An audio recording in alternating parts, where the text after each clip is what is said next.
Are we live? It says you are live. We are live. We're Cool. live. That's like every YouTube live stream is just people repeating, "Are we live? Are we live? Yeah, We are live." you haven't done it if you don't start with, are we live? Yeah. StreamYard's tough to gauge. Do I full screen this bitch? I just said I wasn't gonna curse. Okay. Welcome to StoryTube, everybody. I am Carlos. This is Yolanda, and that is Jimmy Nuts. If you want to introduce yourself, Jimmy.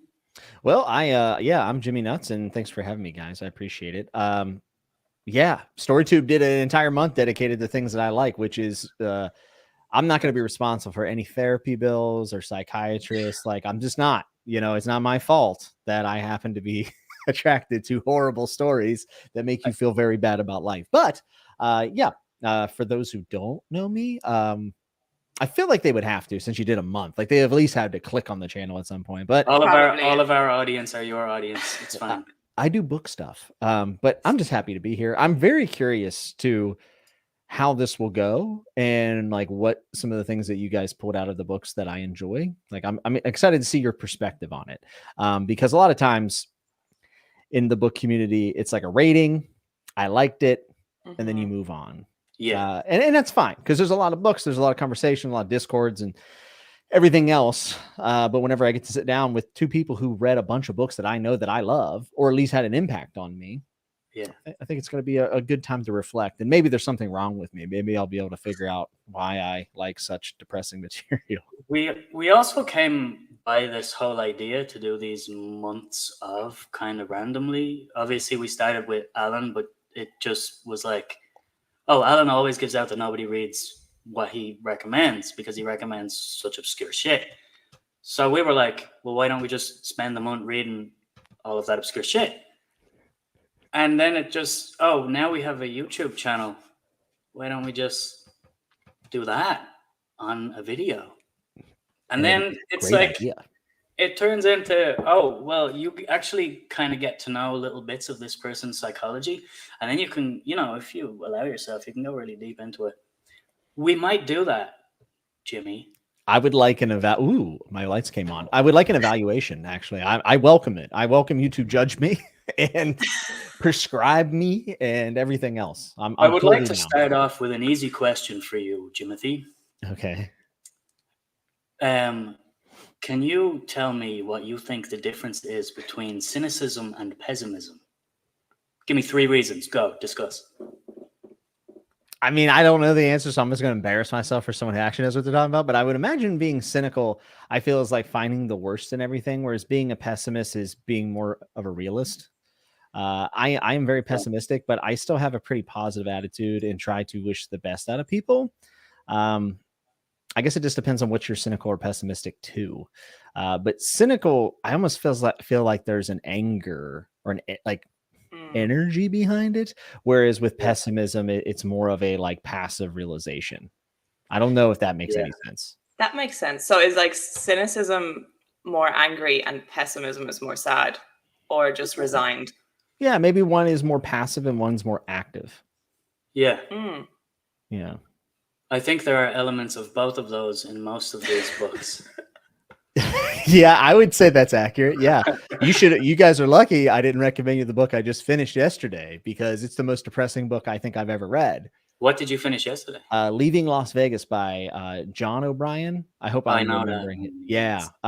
Horribly sad book about a prostitute and an alcoholic who is planning on killing himself, and they meet in Las Vegas, and it is the most horrible examination of alcoholism. I mean, it is just something. I've never really read anything like it, and it's extra sad because the author, it got turned into a movie with Nicolas Cage of all people in 1995, and in 1994, 3 months before it was announced to be a movie, Jack O'Brien killed himself, and he was 34. Shit. 34 years old. So like clearly this book was him working things out. Am I mixing this up with something else, or was that also a Nick Cage movie? Or is that Fear and Loathing in Las Vegas? You might be thinking Fear and Loathing. I don't know who's in that one, but I know Evie thought I was talking about Fear and Loathing in Las Vegas. But no, it's called Leaving Las Vegas. It's about 180 pages or 280 pages. I can't remember which. I think it's 180 pages. I don't know if I recommend it. I'll be honest, because it is horrible. I mean, it is horrible. I've heard the movie's kind of funny. I heard that they mixed in some humor. There was not much, if any, humor in Leaving Las Vegas. So at least I saved you from that. You didn't have to read that. Thank God. Thank you. John O'Brien, American? Yes, and that's his main work. He had some stuff published, his estate published stuff after he died, but like no one really read any of the other stuff. They pretty much just read Leaving Las Vegas. And it's a very polarizing book for the reasons that I mentioned. And it is extremely difficult to get through some of the assault scenes because the lady is working as a prostitute, and it is fascinating. I mean, it is for all intents and purposes a female who is in a position where you would imagine all she would want to do is die, but all she wants to do is live. And then you have a guy coming from somewhat of a place of privilege that all he wants to do is die. And then whenever they meet and they're broken, it just, I mean, it is fascinating, but it is horrible. I mean, I felt like I had an anvil on my chest talking about it. Like it is, it's rough. Yeah. Well, Joanna has actually given us some definitions here from the Oxford Dictionary. All these academics are here. Oh boy. I would have preferred a Collins dictionary, to be honest, but we'll go with the British. That's fine. Cynical is believing that people are motivated purely by self-interest, distrustful of human sincerity or integrity. Interesting. And then she also was kind enough to grace us with a pessimism definition. A person who tends to see the worst aspect of things or believe that the worst will happen. I saw something earlier that was like pessimism is about despair, cynicism is about disdain. I thought that summed it up quite nicely.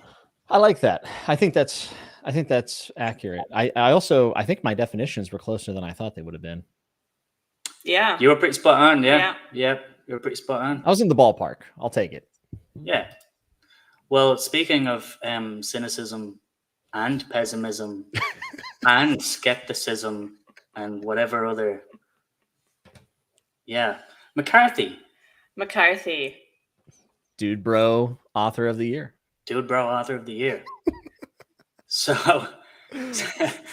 So we both read McCarthy because you have been championing McCarthy over the last year, and I had read McCarthy in school, and I liked. In school? Yeah, the Sunset Limited when we were 15. That's Ireland for you. Your school is so much better than mine. Our school has repressed Catholic trauma. Yeah. So I see. It's like books about the famine or books about the troubles in Northern Ireland or books about being oppressed and people in the countryside having 15 kids and 14 of them dying, or Cormac McCarthy. Well, that's so interesting to me because he's so American. Like he's considered like the American author, or at least one of them. So I just thought that, we don't read him in at least in the schools I was in. But interesting. So we spent some time reading like American literature. We did like not a semester, but like a half a year of that. And my experiences with everybody except for the Sunset Limited was not very good. I am not a Mark Twain fan, and I am not a F. Scott Fitzgerald fan. And over the last year or so, I have been wanting to try some more American authors and American classics that maybe I will like. Steinbeck is one that I've tried that I really, really love. And then I think that McCarthy is like the flip side of the same coin almost with Steinbeck. Like both have very similar themes, both completely different outlooks. Interesting.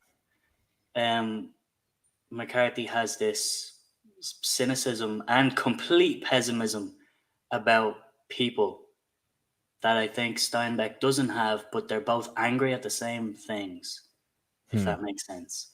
I think that makes sense. like I read The Pearl just before reading Blood Meridian, and it is essentially quite a similar story thematically to me, but I just find that Steinbeck's belief in people is very evident, and McCarthy's certainly isn't, which I guess is why you got this dude bro possible reputation for McCarthy, which I understand that, like, and you know, the man does not have any women in his books. Which, You know, I thought about that more, but he does. They're just not as prominent. Yeah, there are women in All the Pretty Horses. Yeah. There are 2 women that I recall. 3 if we count the mother, who's barely in it, but in All the Pretty Horses. Yeah. Yeah, and there's also women in Suttree, and then I'm reading Outer Dark currently, and there is a female in there who I think is one of the main characters, actually. And then I heard his most recent stuff had a female character that people really like quite well, but I would not say he highlights the female experience. I definitely would not say that, right? Certainly not. I watched an interview with him with Oprah of all people. And she asked him, why don't you write about women or the women with the female experience or whatever? Why don't you include more women in your stories? And he was like, I don't pretend to understand the women. And I was like, that's a questionable answer, Cormac. I might have said something a bit different there, but cool. That's fine. Whatever floats your boat. That is one author I would never have any interest in communicating with, because he would just be mean, I think. Yeah. He's just such a mean guy. Yeah, for sure. Maybe mean's not the word, but maybe dismissive. Unenthused. Yeah. Unenthused. Yeah. Very unwilling to discuss whatever it is he wanted to discuss. Yeah. Like that thing that I read about James Franco asking him, why did you write Child of God? And he was like, I don't know, James, some dumbass reason. It's my favorite quote from him. That's fantastic. Why did you decide to go into this psychological narrative? And he goes, I don't know, some dumbass reason, and just moved on. It's like so good. It's so brutal. Good. But anyway, all of that aside, I think Blood Meridian is probably one of my favorite books that I've read. So first of all, I want to thank you for the recommendation, or at least the push to get me to read it. But not an enjoyable read. No. So like that dynamic of, I did not enjoy this, but my God, I really loved it. I find that interesting. Yeah, it is fascinating. I think All the Pretty Horses has that feeling as well, to be honest with you. It is certainly easier to follow, and there's a little bit less going on in All the Pretty Horses, but there's still a lot of reverb from Blood Meridian in it. And you know, it is one of those things when people be like, why would you read a book that you're not sure you really enjoyed? And I guess that just comes down to why you read, right? And what's the purpose behind it and what you're looking at and getting from a book. But if you think about it, some of the most important experiences in our lives are also not enjoyable. I mean, I don't know about y'all, but some of my most distinct memories in my life are going to funerals. Like, very impactful, changed me. And you don't even know what you're walking into when you go to a funeral. Sometimes you can actually feel some sort of reminiscence of being gleeful, and then other times you have regret and apologies that you wish you could say. And those moments are not happy and they're not enjoyable, but I think that they're pretty important. And I think reading can be that as well. I don't think every book you read needs to be entertaining or doesn't need to be whatever else. And it depends on who you are. I am totally for people who are like, I don't understand what you're saying. You know, you're being pretentious. But sometimes that's why I read. And I think Blood Meridian is a pretty good example of that. Yeah. I think comparing the experience of reading McCarthy with the experience of going to a funeral, like, is actually a very accurate comparison. Philip with a dark interjection there for good man, Philip. Rest in peace. I'm glad that we're having this chat now in terms of McCarthy, because it's been over a month. It was the first one that I read, All the Pretty Horses, and I mean, I didn't want to go on the deep end and go straight into Blood Meridian, because I think I don't know, like I don't know how I would have handled that someday. But I, like, unlike you, had never read McCarthy, wasn't really on my radar as something that I wanted to read, because I think I was scarred by watching the Road movie adaptation when that came out, and just not being into it. And like he's not an author that would be talked about a lot in Spain or in Germany. So when I was growing up or in college, like I didn't really hear about him a lot. Mm-hmm. And I've also never read a Western before. And I'm not really into Westerns. It's just not something that's ever appealed to me. So like completely out of my wheelhouse. And I read it, and did I enjoy it? I don't know. Did I like it? Yes. But the more time passes, the more I find that it's really stuck with me. Like the feeling of it, like the atmosphere. He's an atmospheric writer. Like, and I watched Brian Lee Durfee's review, and he said that sometimes the writing is beautiful, and then other times he writes sentences that he just hates. And he gave an example. He read the first page, and like the first page had a really horrible line, and then also a really beautiful line, like 2 sentences later. And I find that really, really fascinating, because it's just, he writes an experience. Yeah. He's not setting out there to write a, New York Times bestseller or whatever. You're not sitting around a campfire telling tales and telling like adventure stories. If someone told me Blood Meridian over a fire, I'd walk away. I'd be like, I'm not in the dark with you. Yeah.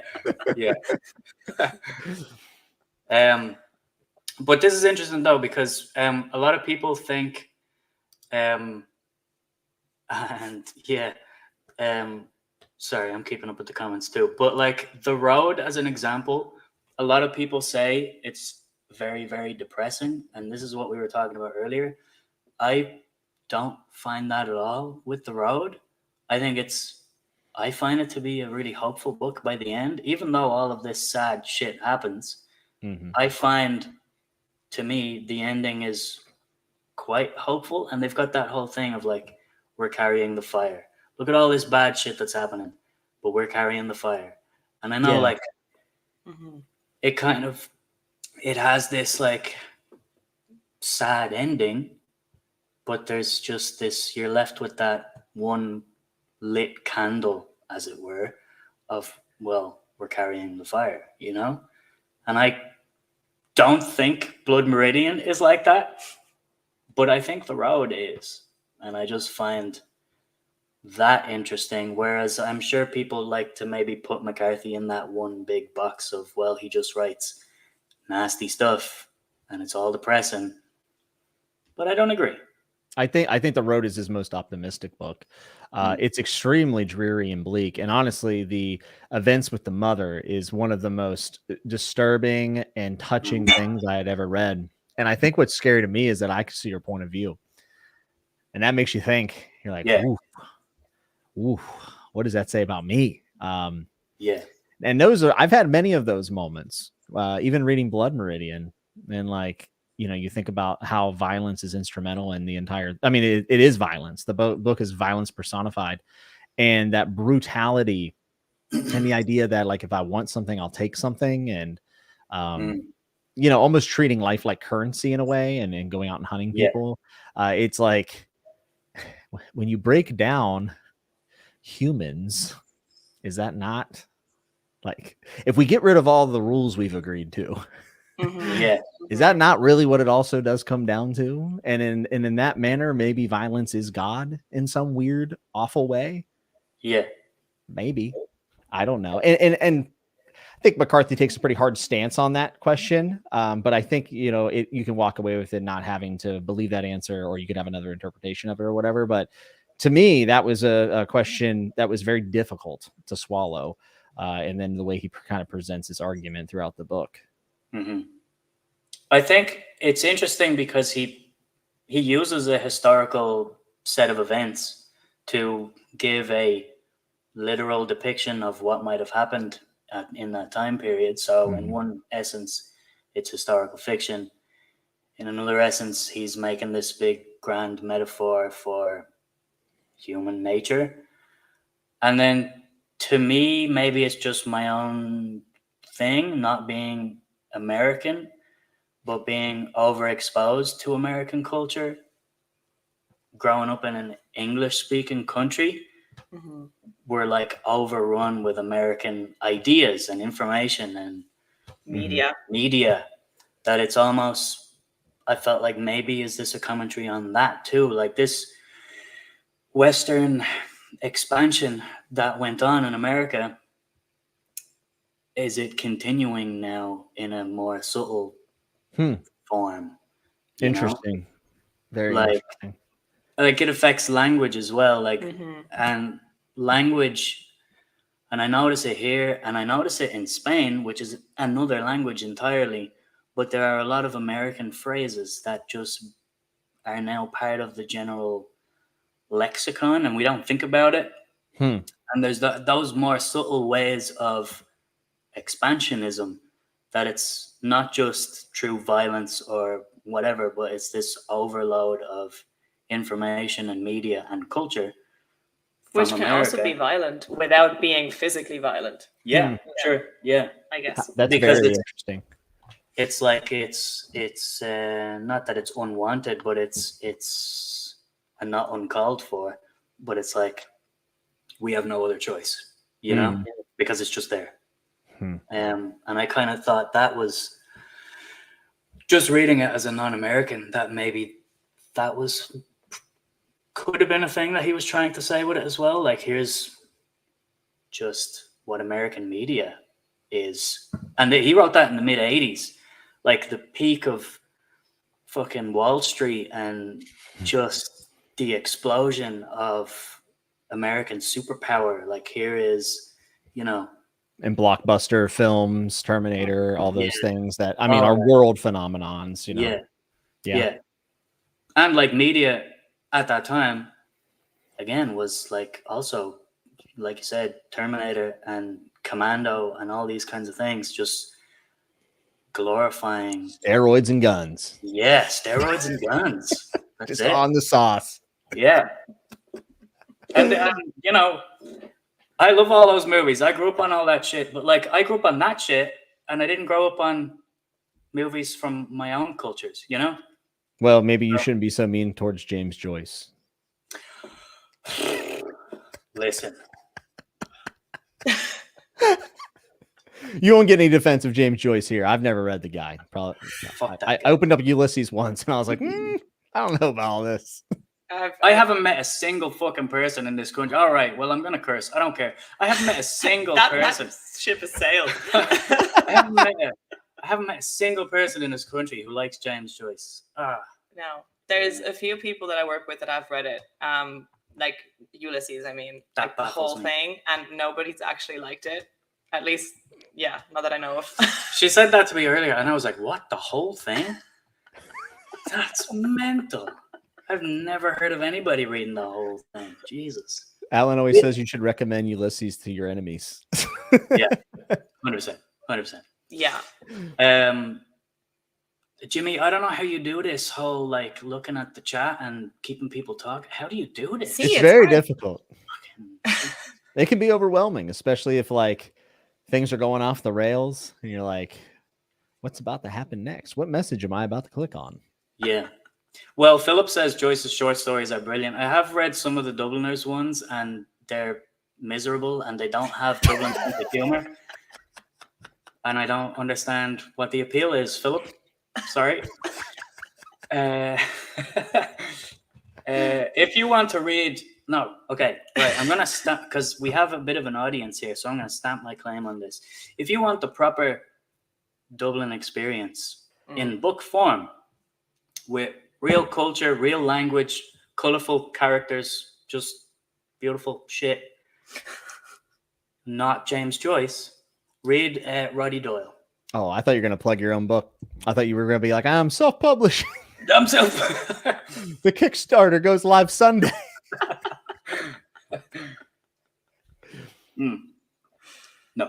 No James Joyce. Sorry. Anyway, sorry. Comments. Portrait of it. No. Can we stop? Okay, we're moving on. What else did we read? What else do we want to bring up? Well, I mean, let's get the other big one in after McCarthy. The main Jimmy tribute? Yeah. So George R. R. Martin's pretty good, Jimmy. Let's go. Yeah. Let's go. I love to hear it. Oh, thank God. Thank God. That was the one I was most nervous about. You guys could have hated everything else. But when I recommend Fever Dream, I'm always nervous because it isn't a very not fun time in the United States. And it's also going up against some of fiction's favorite books, right? Like Dracula, Salem's Lot, Interview with the Vampire. There's so many vampire stories. And no one, I shouldn't say no one, but in pop culture and the zeitgeist, you never hear about Fever Dream. Most people don't know it exists. So I was very nervous about that. I didn't even hear about Sand Kings either.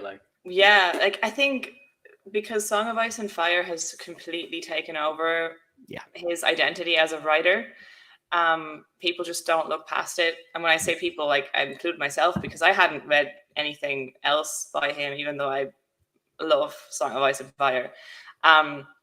There's a theme to the books that I read anyway, because I just said this about McCarthy. They've all kind of stuck with me and just are improving with time. Fever Dream, I love Fever Dream. Talk about atmosphere. Yes. Yeah.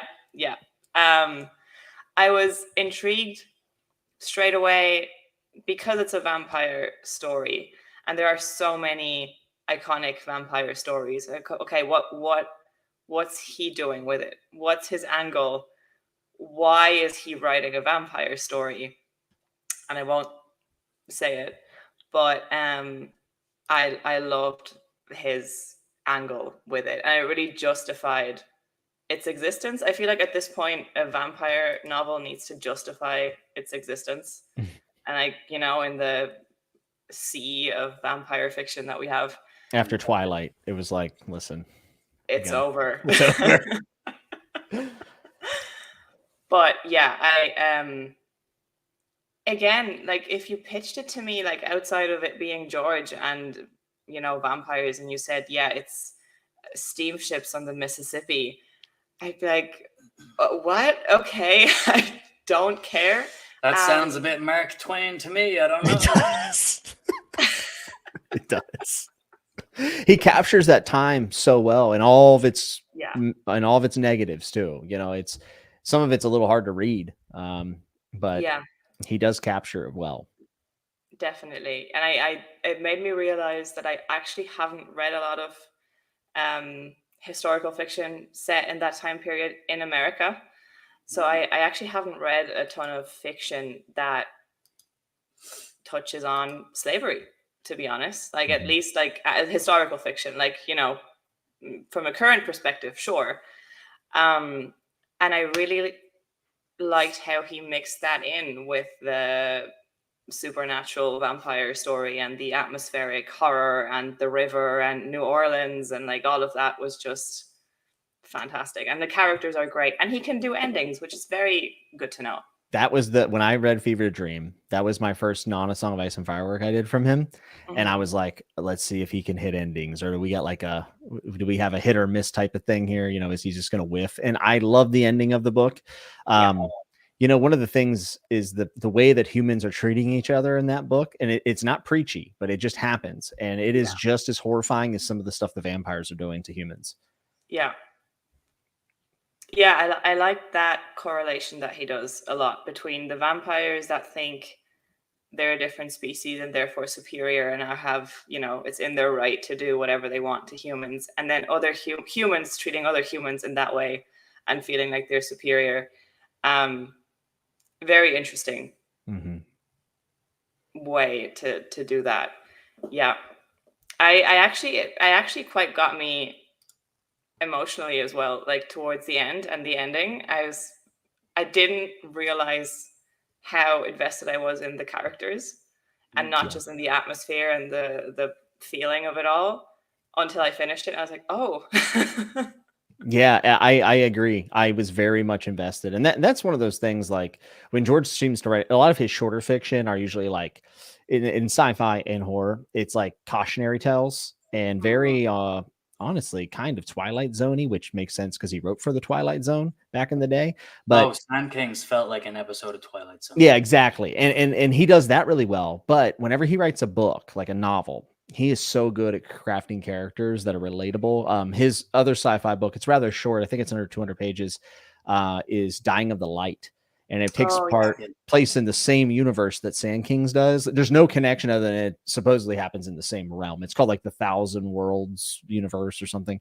But it's rather short, and it is a full-length novel.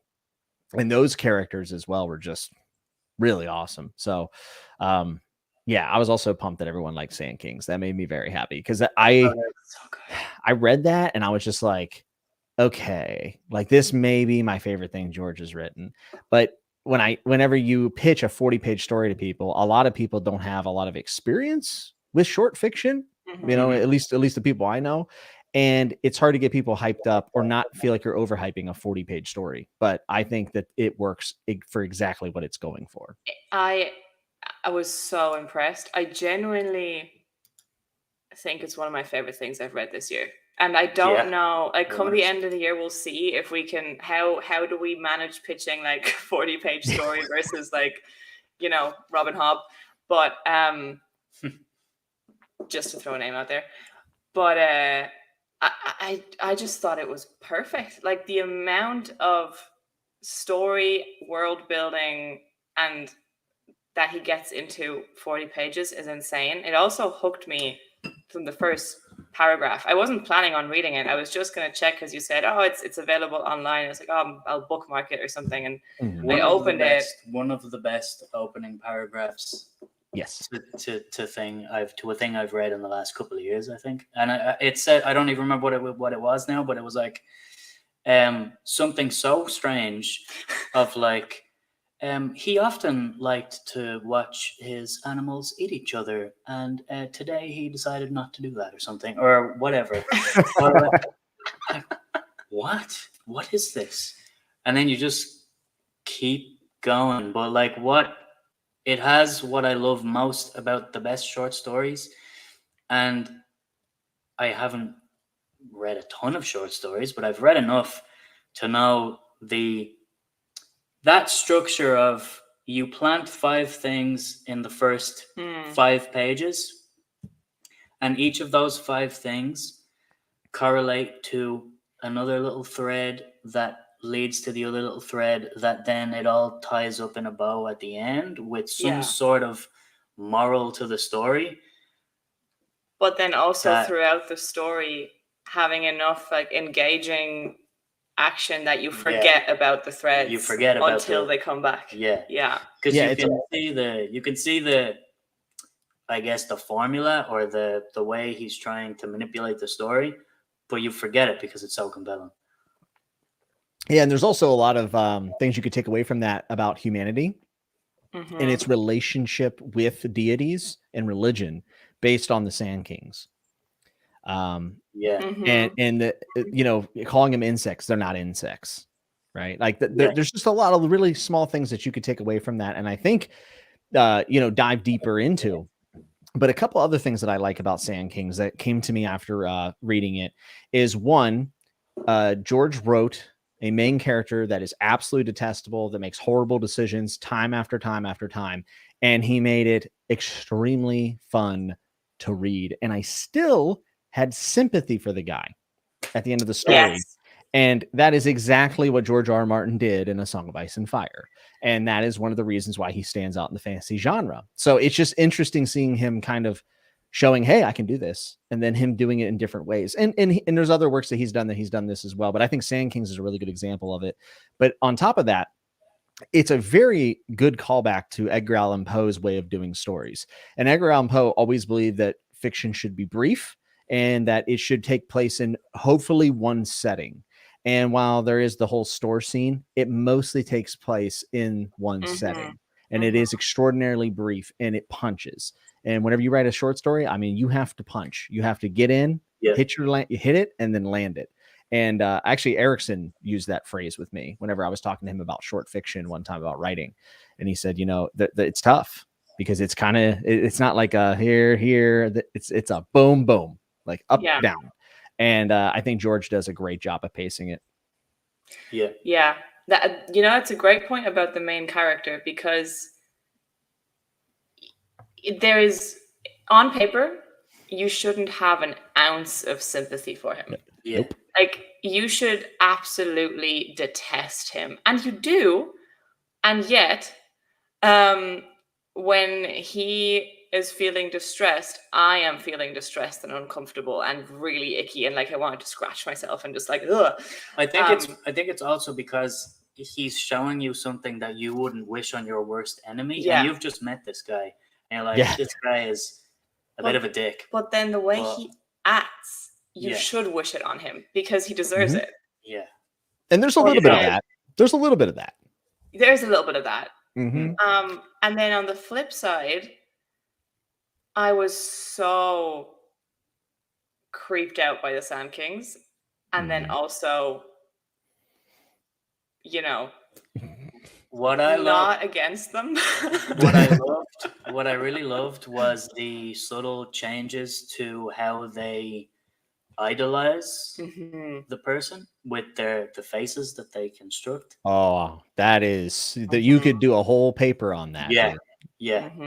And how that gradually changes, and they make the face look more distorted. Once you can tell that there's a whole Children of Time novel going on off page. Oh, that's a great way of putting it, man. That really is. Where like these people are going through, or these Sand Kings are going through this societal change off page, where they're going from blindly idolizing, adulating this godlike being to demonizing the same being over the course of like 25 pages. This is ridiculous. It's incredible. It's actually, yeah, it's supposed to make you think and in many different ways, and it succeeds in that in like 40 pages. And this story did spin off a bunch of inspiration in sci-fi. Like, people who I know that are super into sci-fi, I mean, they all know Sand Kings, and it has been pretty instrumental. And it does have that appeal of being like a Twilight Zone episode, which I still love to this day. I love those type of episodes or stories or whatever. Man, it's so true though. Like, you're just wondering what's going on off page with you could write a whole story about them and it would be amazing. And it's interesting how he casts stereotypes on the different colors of the Sand Kings.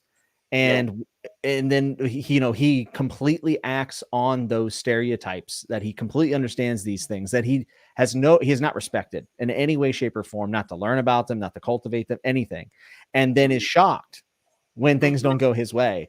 And it kind of reminds you how we end up treating the environment in a lot of ways, right? Like, you could say that this character makes some of the worst decisions you've ever seen, but like, are we not subtly also making some of the worst decisions we've ever made? For our entertainment purposes, right? To bring people together. I don't know. George has a lot of environmental themes in his works, and he's been pretty like upfront about that in a lot of interviews. And I think it's no exception whenever you look at Sand Kings. Yeah, for sure. That's a great point. And I was just thinking as you were saying that, that is a very human thing to do, isn't it? To just disregard advice that you get, disregard rules that are set out that you don't agree with in the moment for your short-term benefit, or what you think your short-term benefit is, only to then be shocked when it turns out badly for you in the long run. Disrespect the thing or the act just to have some instant gratification. Yes, absolutely. Vess has a really good comment. He says the different forms of worshiping you could relate You could relate to how humans interpret the cruelty of nature itself, and in turn, how we feel about the world itself. Many cultures, many different interpretations. 100%. And also, almost like if you think about it from the Sand King's perspective, I imagine like eons are passing for them because their lives are going by so quick.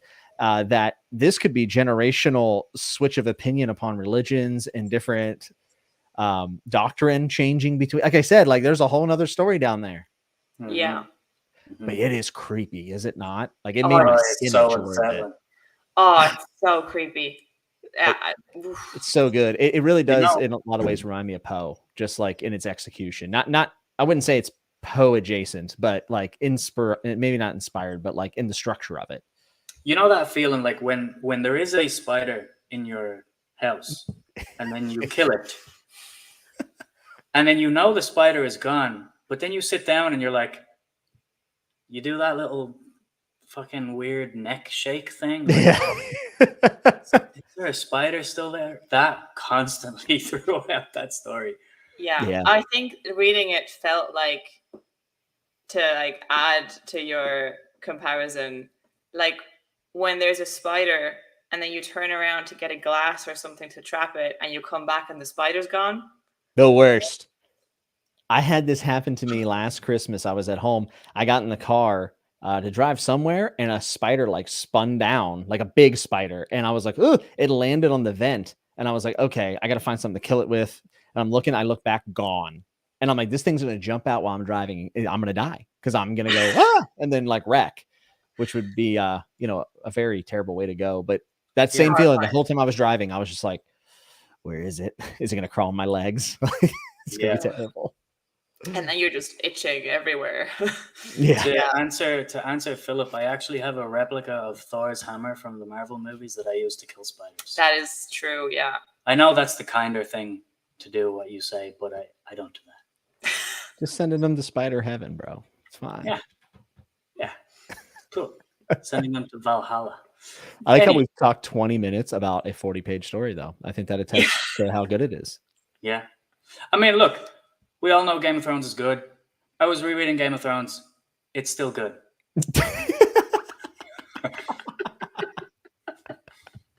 I love that. Just surprise, it's still good.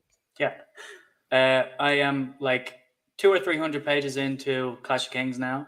I'm taking more time with Clash of Kings because I was struck by the virus that shall not be named, and I haven't really been able to concentrate the last week and a half on anything really, except for Sand Kings. So yeah, still going with Clash of Kings, but that was picking it up and telling myself, okay, so I'm reading Baker right now, which, by the way, we can get to Baker. Yeah, another jolly one. Yeah, I'm like, again, I'm 200 or 300 pages into Baker, and I'm like, okay, I'll prioritize this one because it's the new experience. And then I pick up Game of Thrones and I'm like, yeah, I'm going to read like 10 pages a day. I'm going to get through it, just slowly. Maybe I can finish it by the end of October. No. It demands to be read. Yeah, it really, really does. Yeah, so, I think that series is one of the few that I can read it in almost any way and have a totally different experience with it and enjoy them all about equally. Because I do a chapter a week for the Bend the Knee podcast. But I've also read, half the book in a day before. And I've also done it in parts, like try to break it up into chapter groups and try to read some per month. And no matter what pace I end up reading it at, I always find myself just like enamored with the way that George goes in and out of POVs. And even the way he structures them behind each other is very important to the structure of the story. It's very interesting. Yeah. The plot advances in everybody's POV, like the overall plot advances, but that individual person's life obviously advances in their own POV, but then their story will affect the next person's story as well. Mm-hmm. Just from like somebody sending a raven, and then they have to react to this bit of information, and that will then inform their story. It's genius. Yeah, you can't say you finish. Not that I would ever do this, but theoretically, you couldn't just finish a John chapter and say, I want to skip ahead to the next John chapter because I want to keep reading that first, because you would miss things in between. Yeah, I mean, I have found going chapter by chapter the way we do on Bend the Knee is some of the stuff you catch because of that is wild. Like just little foreshadowing, like, you know, I won't spoil anything, but Tyrion thinks about Jaime's hand quite a bit, leading up to certain events. And you're like, oh my God, the madman was planning this all along. There's a character that is mentioned in a passing at the end of book 1 that actually has a major ramification in book 3. That is, if I told you his name, most people would be like, what, who? But he actually has like this big thing, and there's a lineage behind it, and just like some of that stuff to me, like that's why I read. I love being able to dig into something. And that's just like, you know, if I was on a desert island or a deserted island, if I went on an island, any island. Do you want a desert to be on the island? Or? I mean, I do like the desert. I would definitely just take A Song of Ice and Fire. Like I would read A Song of Ice and Fire for the rest of my life instead of ever reading a new book. Like if I had a choice between it, like I'd pick A Song of Ice and Fire. That's fair. Which I know is an extremist view. Our cat is about to throw up, so we might just pause for a second, if that's okay. I don't know why my camera shut off. This new crow. Poor cat. The cat currently is going through an evolution, sort of like the Sand Kings. That might be horrifying. He is about to shed his skin. Oh my God. But I am super glad that you like Game of Thrones so much, because some people read it and they go, I've seen this before. But I like to think that, especially after book 1, there's a lot of stuff that you can kind of attach yourself to that you didn't see the first time around. I really need to reread it. It's now in my plans for early 2024 to do a full reread, because it's been, oh my God, 12 years longer. Wow. I've only read them once. Read them once because because I read them before Dance came out, and then I read Dance with Dragons, and I knew I was going to have to reread them for sure before Winds of Winter. And I said, I'm not going to reread them now, only for Winds to come out in like 2 years. And then having to reread them again. So I'll hold off until we have a release date. And I've been stubbornly holding on to that. I think that's, yeah. I would just do what you want to do at this point, but I've been saying November 2024 for a long time. So I think that's realistic. Also him reading it, I need to reread them, because it's actually kind of impressive how much I remember. I don't think there's any other series out there that I've read once that I remember so well, especially having read them so long ago. And I remember a lot that I know specifically is not from the show. But there's so much reread value in that series that I just know I didn't catch, or because I was too young, or because it was the first time, or that I just know from like chatting to people or being on like internet discourse rather than like from the experience of rereading it, that I'm so excited. Yeah, I think the reread is a better experience, especially for books 4 and 5 that get a lot of flack. I think they're far better on a reread. How high do you rank, like, in how good a work was? Like, where's retention on that scale for you two? Is it very high? Because I think the more I read, the more I'm finding that retention is a very good indicator of how much a book intrigued me. Yeah, for sure. There are books that I think are okay at the time that I remember later, that then I sort of change my mind and I'm like, okay, maybe that book wasn't just fine. Maybe it was really good. But it's a different thing than just the initial experience of saying, yeah, this book was fine, or this book was great. And then like that initial experience, it's not invalidated. That's what I mean. So something like, I'm going to try pick something that should seem forgettable, but like the first time I read a Jack Reacher book, I was like, yeah, it's fun, but I still remember everything that happened in that thing. And it didn't happen with all of them that I read. It's just like, oh, there was something about this that I really, really liked. I really like this character and the way he's written. so maybe I'll come back. But I still remember the first time I read that first one, you know?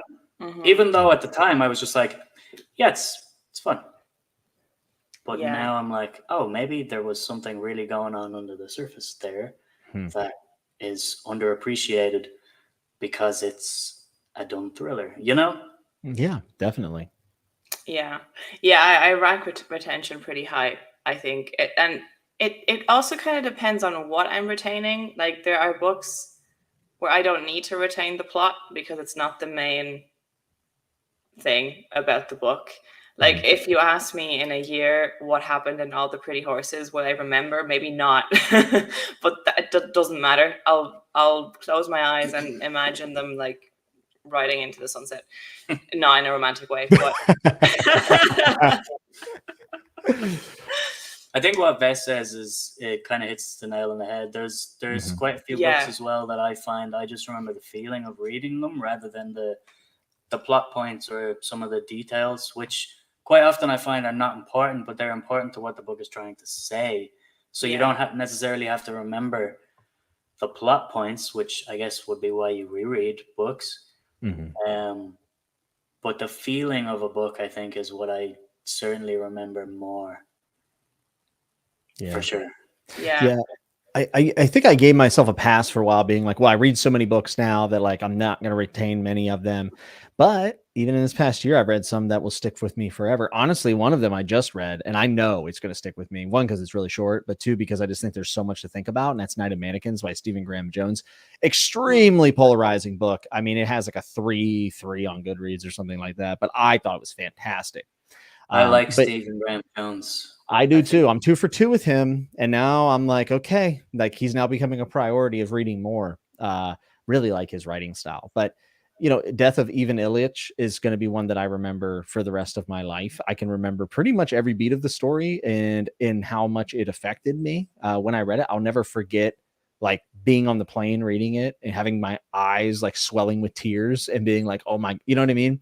And then I think back to books that I've just completely forgot. So many book ones of series that I've just in one ear out the other. And at the time, I'm like, it's pretty good, but I can't recall anything from it. And I'm like, is it even worth going back to and reading book 2? Probably, because sometimes series take a while, right? Like, I don't think Clash of Kings is as good without the context of A Storm of Swords. Like, you can't decouple those now that they're published that way. So I do think it's unfair in some ways to say I wouldn't go back to a book 2 of a book 1 that I don't recall, but retention certainly is starting to like go up and up and up my ranks for what I consider to be great reads.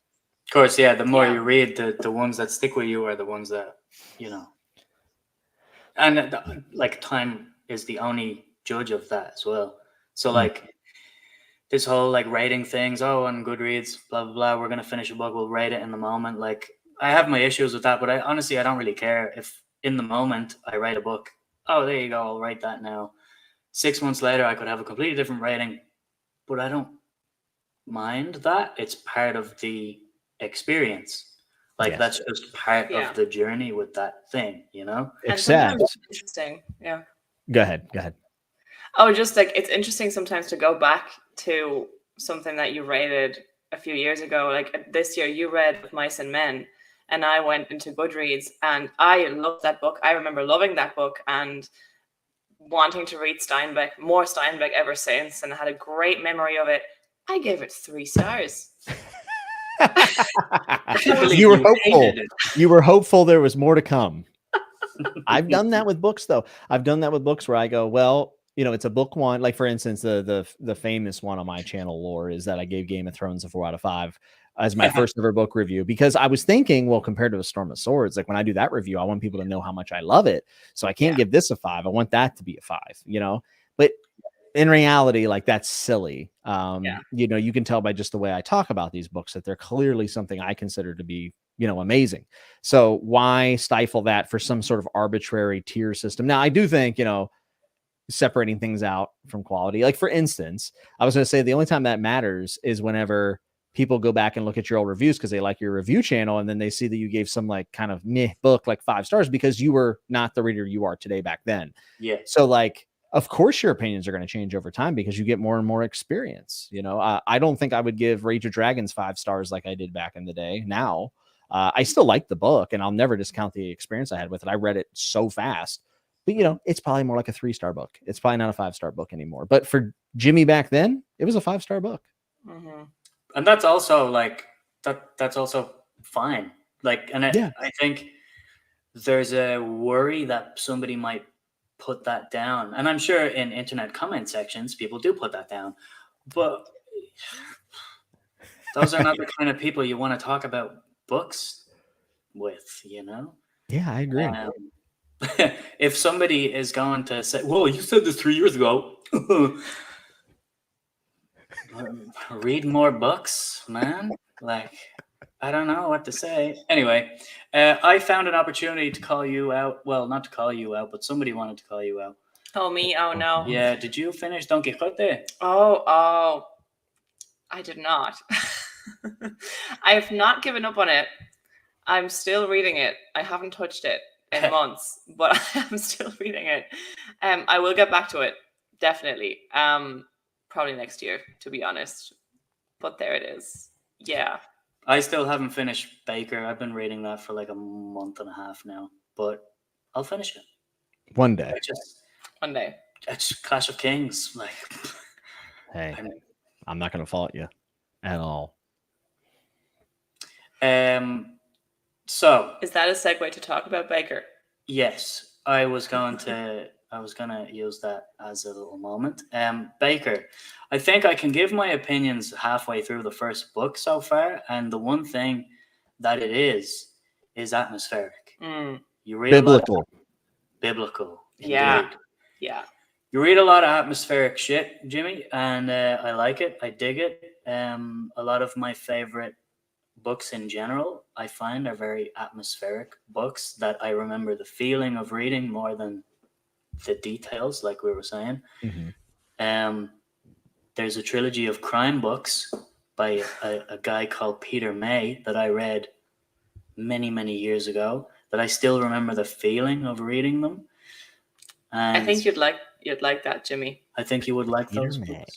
Mm-hmm. Peter May. The first book is called The Black House, and it's basically this guy from the Scottish Hebrides, the islands off the north of Scotland. And he is a cop in Edinburgh, which is, I guess, one of the big cities, not by American standards, in Scotland on the mainland. Let's just say one of the only cities. One of the only cities in Scotland. And he goes back to investigate something that happens in his small village on the islands. And everybody on the island knows each other. There's repressed childhood trauma and relationships. It'll be here tomorrow. I just ordered it. So. Nice. Fantastic.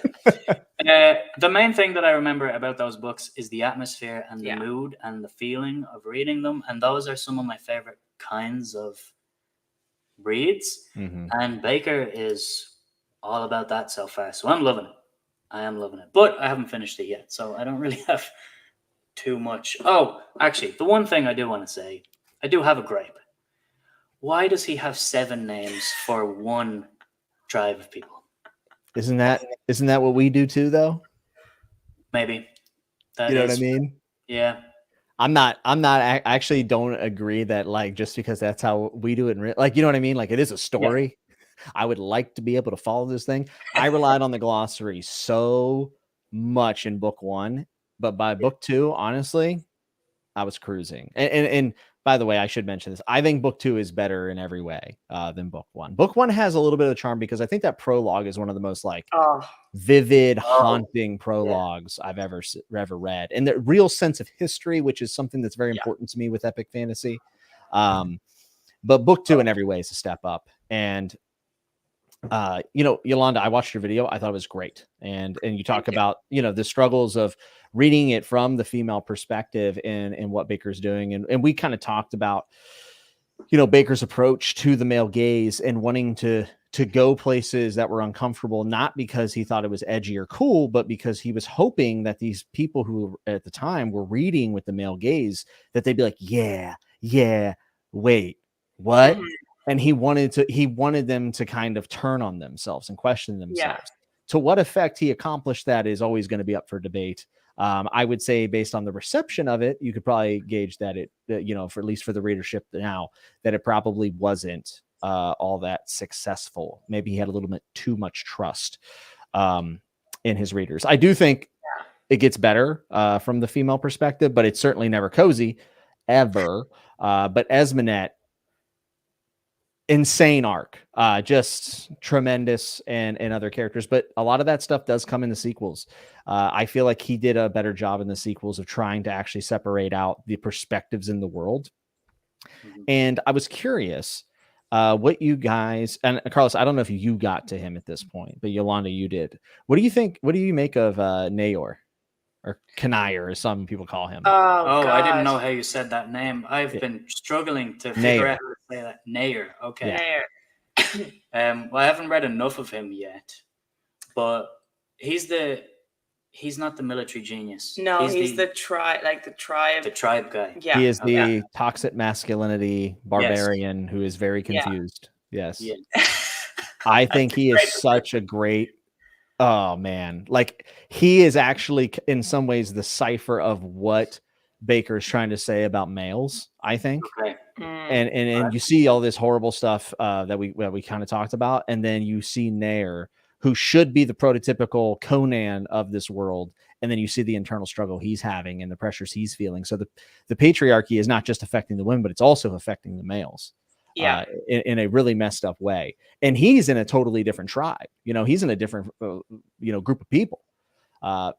Man, just you've said so many interesting things. Oh my god. That's interesting, because I can now read his POVs with that in mind, and it will recontextualize. It becomes abundantly clear as the books go on. He is probably my favorite Conan-esque, barbarian-esque character. I actually like him more than Karsa Orlong from Malazan, which is another favorite of mine. But cool. Before talking about Nair specifically, about the whole like male gaze thing and like the way he writes, and I will say this for Baker and for The Darkness That Comes Before, and it's probably just because of all the conversations around it that we're having, I really want to read book 2. Like I'm kind of itching to read it, not like right now, because I feel like I need to read some joyful stuff, but it's not like on the back burner. I'll get to it someday. Like I want to read it.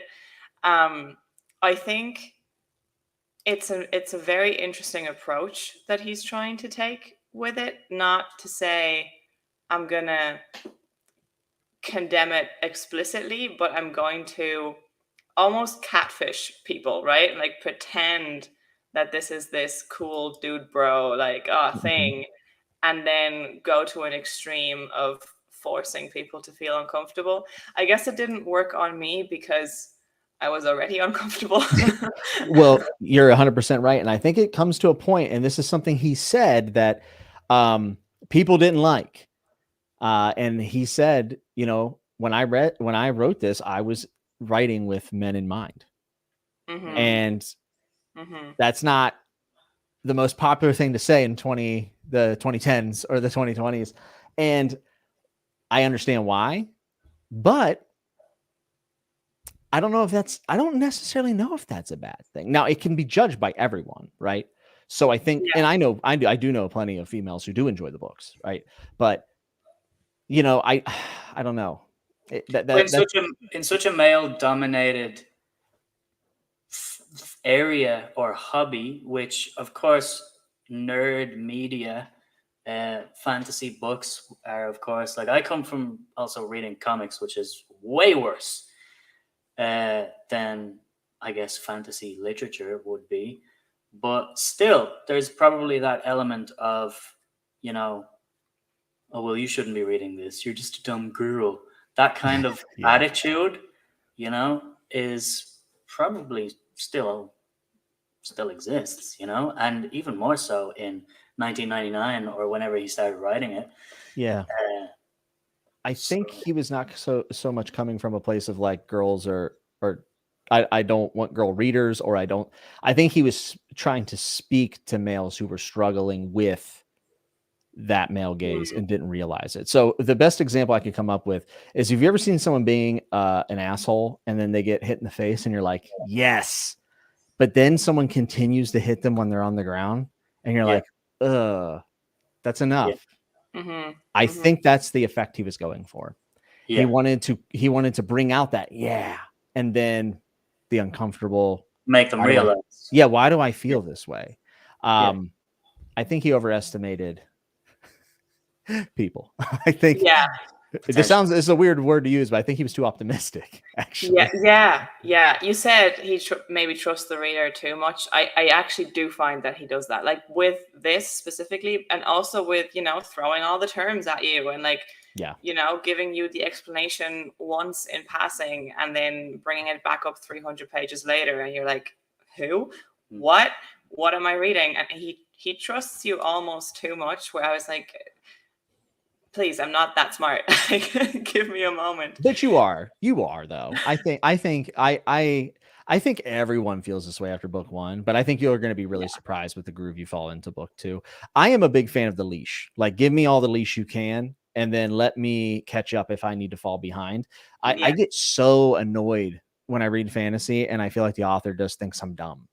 That's true. Yeah, that's worse. Like, has this really cool thread pointed out, and I'm like, oh, I put it together. And then in the next chapter, right at the beginning, tells you exactly what you were supposed to know. And you're like, it's like having answers in the back of the book. I'm gonna flip. I'm not gonna solve them. I'm just gonna look at the answer. I did it all high school. It's probably why I don't have a college degree, but I've done all right. I've done all right. But no, that's true. That's definitely worse. There's a lot going on in those books. That's a series that definitely, I think, could use a ton of rereads, and you could focus on different things about it. I don't think it succeeds in all of its executions, but I can say I've never read anything like it. And I don't think anyone's ever even attempted to be the next Second Apocalypse. And if they have, I wish them well, because are they okay? First of all, even just aside from like him maybe wanting to target that kind of reader and make them realize how it is they view these kinds of books, just wanting to take fantasy as a structure and say, I like all of this, but how do we twist every single aspect of it to make it something completely unique, while still surface level having the same basic structure? If that makes any sense at all. Like, the elements in it are still all very epic fantasy. We have some empires. We have some people wanting to battle against those empires. We have court intrigue with people vying for power, people with daddy issues. So much daddy issues in fantasy books. My God. Anyway, just surface level, same basic structure, but everything about it feels like nothing I have ever read before. Yeah, I mean, it's heavily influenced by Lord of the Rings and Dune, very much. Yeah. Oh, the Dune thing. The what's his name? What's the tribe of Kellis? Wizard? Yeah, Bene Gesserit. I guess. You're thinking of Akamian. Drusus Akamian. Yeah, I'm forgetting the Mandate. The Mandate Schoolsmen.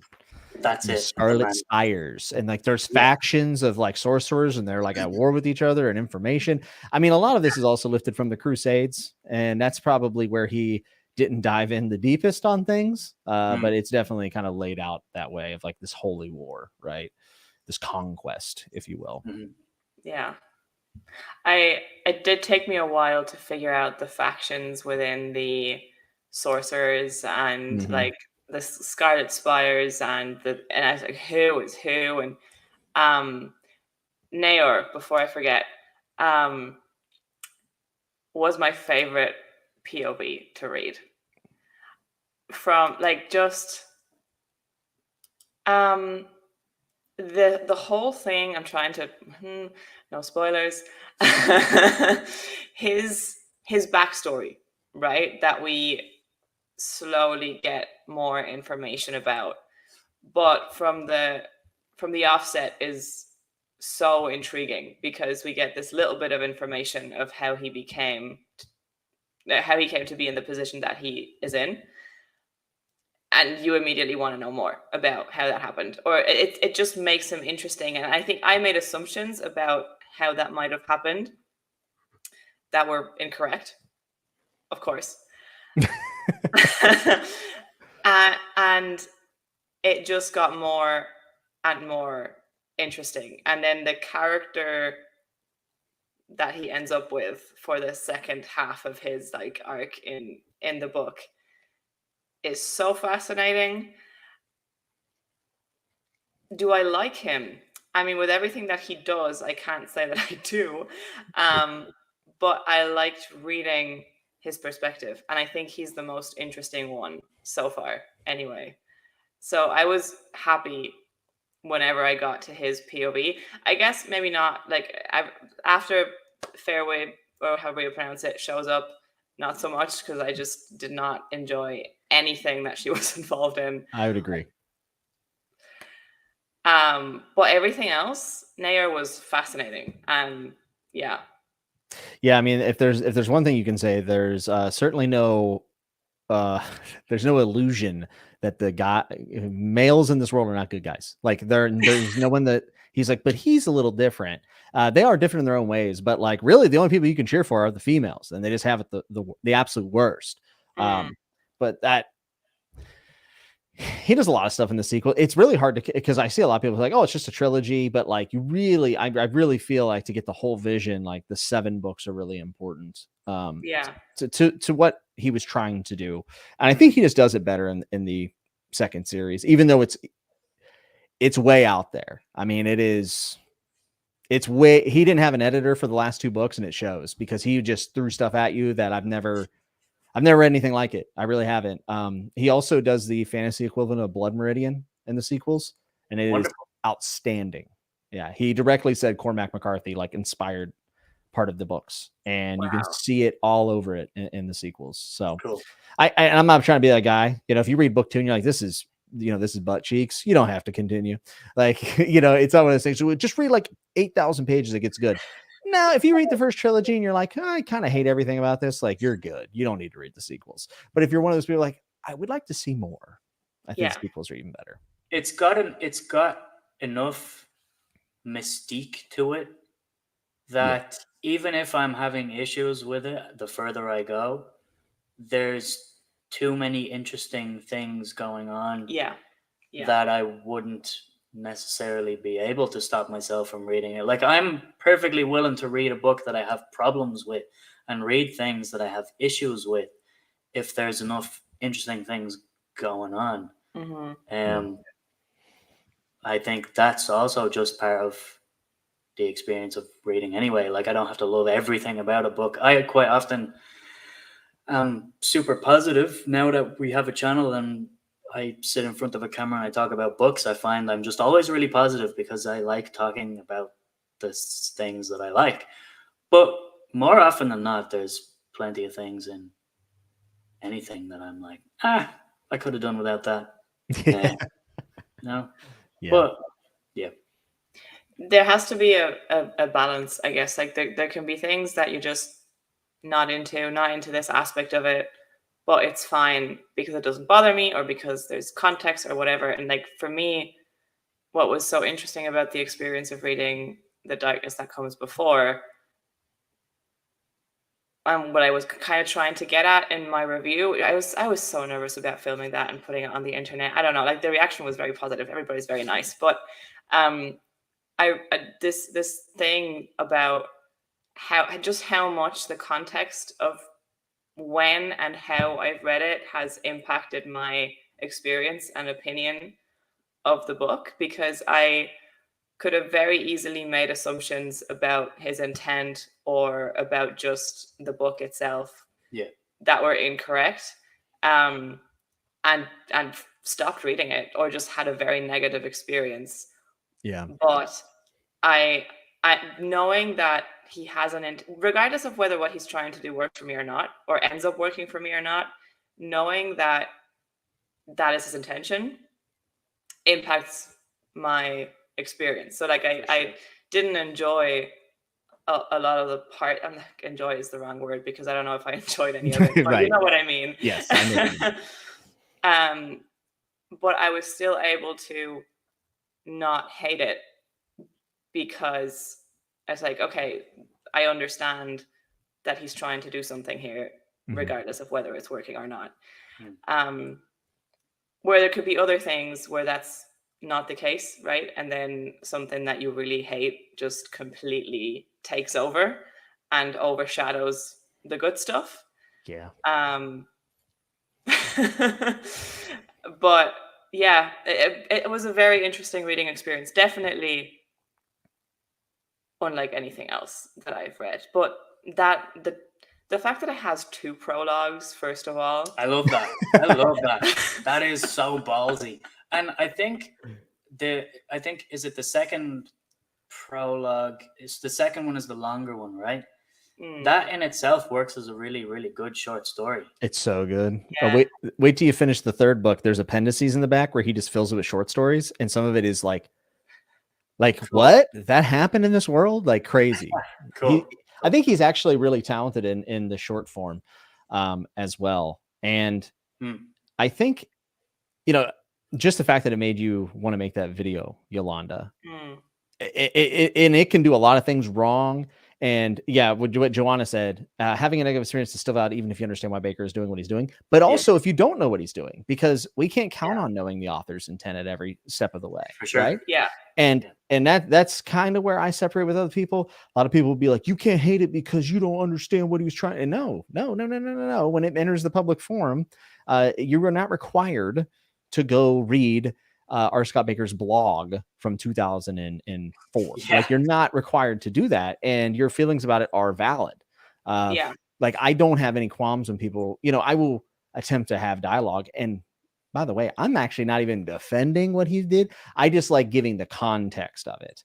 Like, I don't know if I necessarily agree that he even accomplished what he set out to do, but I think it's interesting to know his intent. But there's a lot of people who feel like if you don't know the intent, then you shouldn't be making your opinion known. And I think that that's garbage. And I think that is where a lot of the bad reputation for this series, even Malazan also gets it, which these series couldn't be any more different, by the way. People relate them, and I'm not meaning to group them, but I've seen the intent thing come up as well with Malazan. But you can absolutely factor in author intent, but I don't think you have any responsibility to go out and seek it if you don't want to. Now, for me personally, if I'm going to go out and just pan something, and it's something along those lines where I feel like there's bad faith behind it, I will probably try to go out and do that just because that's who I am. But it's not necessary. And sometimes art's supposed to make you feel uncomfortable. Sometimes art is supposed to piss you off. And that doesn't mean I even have to like it at the end of the day. But, for it to give you an opportunity to make that video and open up that kind of dialogue, and then it links over to, Bookborn's historical accuracy and treatment of women in fantasy and this and that, like, it opens up a lot of doors for people who are willing to come to the table in good faith, who then can discuss these things and take something from it. So it opens the door for the constructive dialogue, which honestly has been a really eye-opening thing about BookTube and starting a BookTube channel, where I would not have gotten on the internet and talking about these things with people on the internet. It's nerve-wracking. It's ridiculous. And like, I have a lot of opinions about something that I would love to talk to people about, but I'm just like, it's fear-inducing. But BookTube, I find, has been, I don't know, extremely open and willing to, sometimes get into the dirt if, because it's, at least there's a sense that, oh, well, maybe I'll learn something from this person. And the person you talk to, you get the sense that they feel exactly the same thing.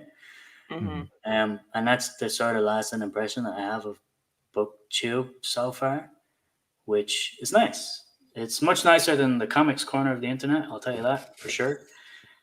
I mean, BookTube's the one place wherever I don't always fear to go into the comment section. Usually YouTube comments are about as low as it gets, but go look at any, I mean, they happen, but I actually think Oh, yeah. overwhelmingly positive for the most part, which is really encouraging. And Yeah. it's important for us to remember, you know, when we're just absolutely lambasting the internet because Twitter's awful and YouTube comments are awful, to remember, and this is coming from a pessimist, that it's not all bad. It's not all Wow, bad. Jimmy, say that again, please. Say that again. What did I say? I can't remember. A lot of head trauma. So it gives me that perspective, and I'm always thinking about where I am and who I'm talking to and what group is seeing this and like what lens is this through, because a lot of times we get into like echo chambers, and that's why I actually enjoyed having Steve Donahue was on my channel last Friday and definitely ruffled some feathers and had some strong opinions, and I didn't agree with chat, it. though. But hey, you know what? Sometimes you need somebody that just disagrees, and if you can by the end of that, you know, still see them as a person, I think that is a very important thing. It's not always easy. I found it to be relatively easy with Steve Donahue because I think he's a kind of a jolly guy. But he's got a sense of humor. Yeah, not every conversation you have with someone where you disagree or you know, you disagree on the intent of something is going to feel good. But I think it's up to us for the challenge of like opening up that pathway to compassion and empathy, as you know, all of us Malazan fans always talk about. So compassion, yeah. I still have yet to read Malazan, but compassion, I know it has compassion. It's in the one thing. abundance. I hear it all the time. Great, I'm about to sit down and read this book about compassion. Hey, one could say that, you know, empathy and compassion can only exist in abundance. That's from Malazan. Malazan said that in a roundabout way. Malazan says that, so I didn't come up with that. So what else did we read?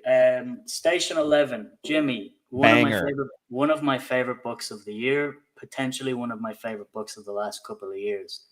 I need to read that. I'm gonna read that. You know what? you will pledged. You'll love it. Her writing is just sublime. Oh man, one of the best post-apocalyptic novels I've read. And there's two books I don't talk about enough that I really loved, and that's The Vanished Birds by Simon Jimenez and Station 11 by Emily St. Mandel. Those are two books that I think are just outstanding, and part of me wishes I talked about them a little bit more, made videos about them. Evie would want you to talk about Simon Jimenez anyway, right? Yes, very much. The spear that cuts through water. Yep. Man, Station 11. So good. Great book. And I think I also like post-apocalyptic a lot. Like The Last of Us, both games are, you know, some of my favorite bits of media storytelling, I think, ever. And I got shades of that there. But what I found it kind of interesting reading all of these books that are some of your favorite books is that it's quite a hopeful read, Jimmy. I was going to say, it's not pessimistic, is it? It's quite a lovely book, actually. I described it, the moment I finished it, I was like, well, that was lovely.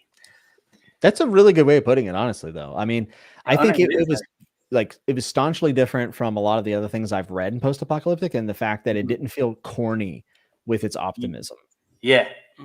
It has faith in people. Yeah. Kind of. It's people doing the best for where they're at, which is what I always say about Joe Abercrombie's characters. Even though, you know, they do some detestable things, they are people just trying to do their best. And Station 11 is a very unfortunate situation, and it's just them trying to make the best of it. And I think what I loved about it, obviously, post-apocalyptic books, you can look at the big picture and why did the world end and all this kind of stuff. And she goes into a little bit of that, of the big epic scale things.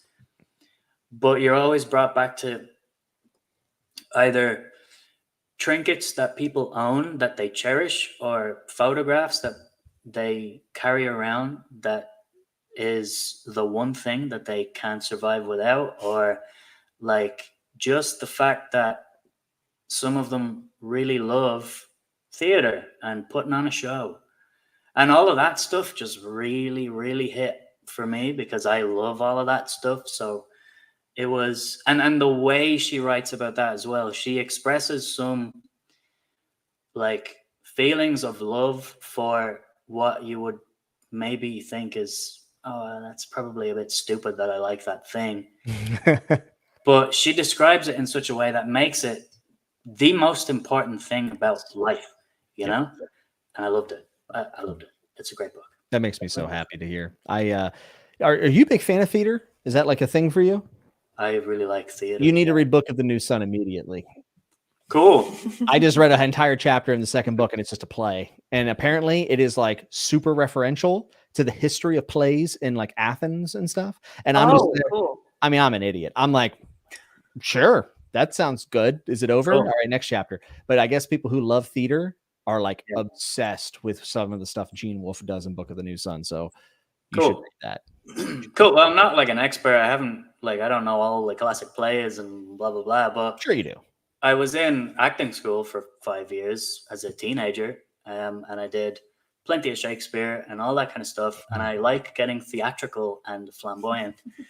So Station 11 is right up your alley. I didn't even know that, but man, that's such a perfect matching for you because King Lear is all over that book. It's Did you watch the show? I haven't watched the show yet. No, because I think you want. Let me read it. Read it. Yes. That's gonna be before the end of the year. I wanted to get it in there, but I read Sand Kings. Not that that's comparable in length, but. Dude, I'm telling you, that show is one of HBO's best shows in the last 5 years, and no one talks about it. It is amazing. They do a couple things different from the book that I understand why they did because it's television, but I'm like, did we have to do that?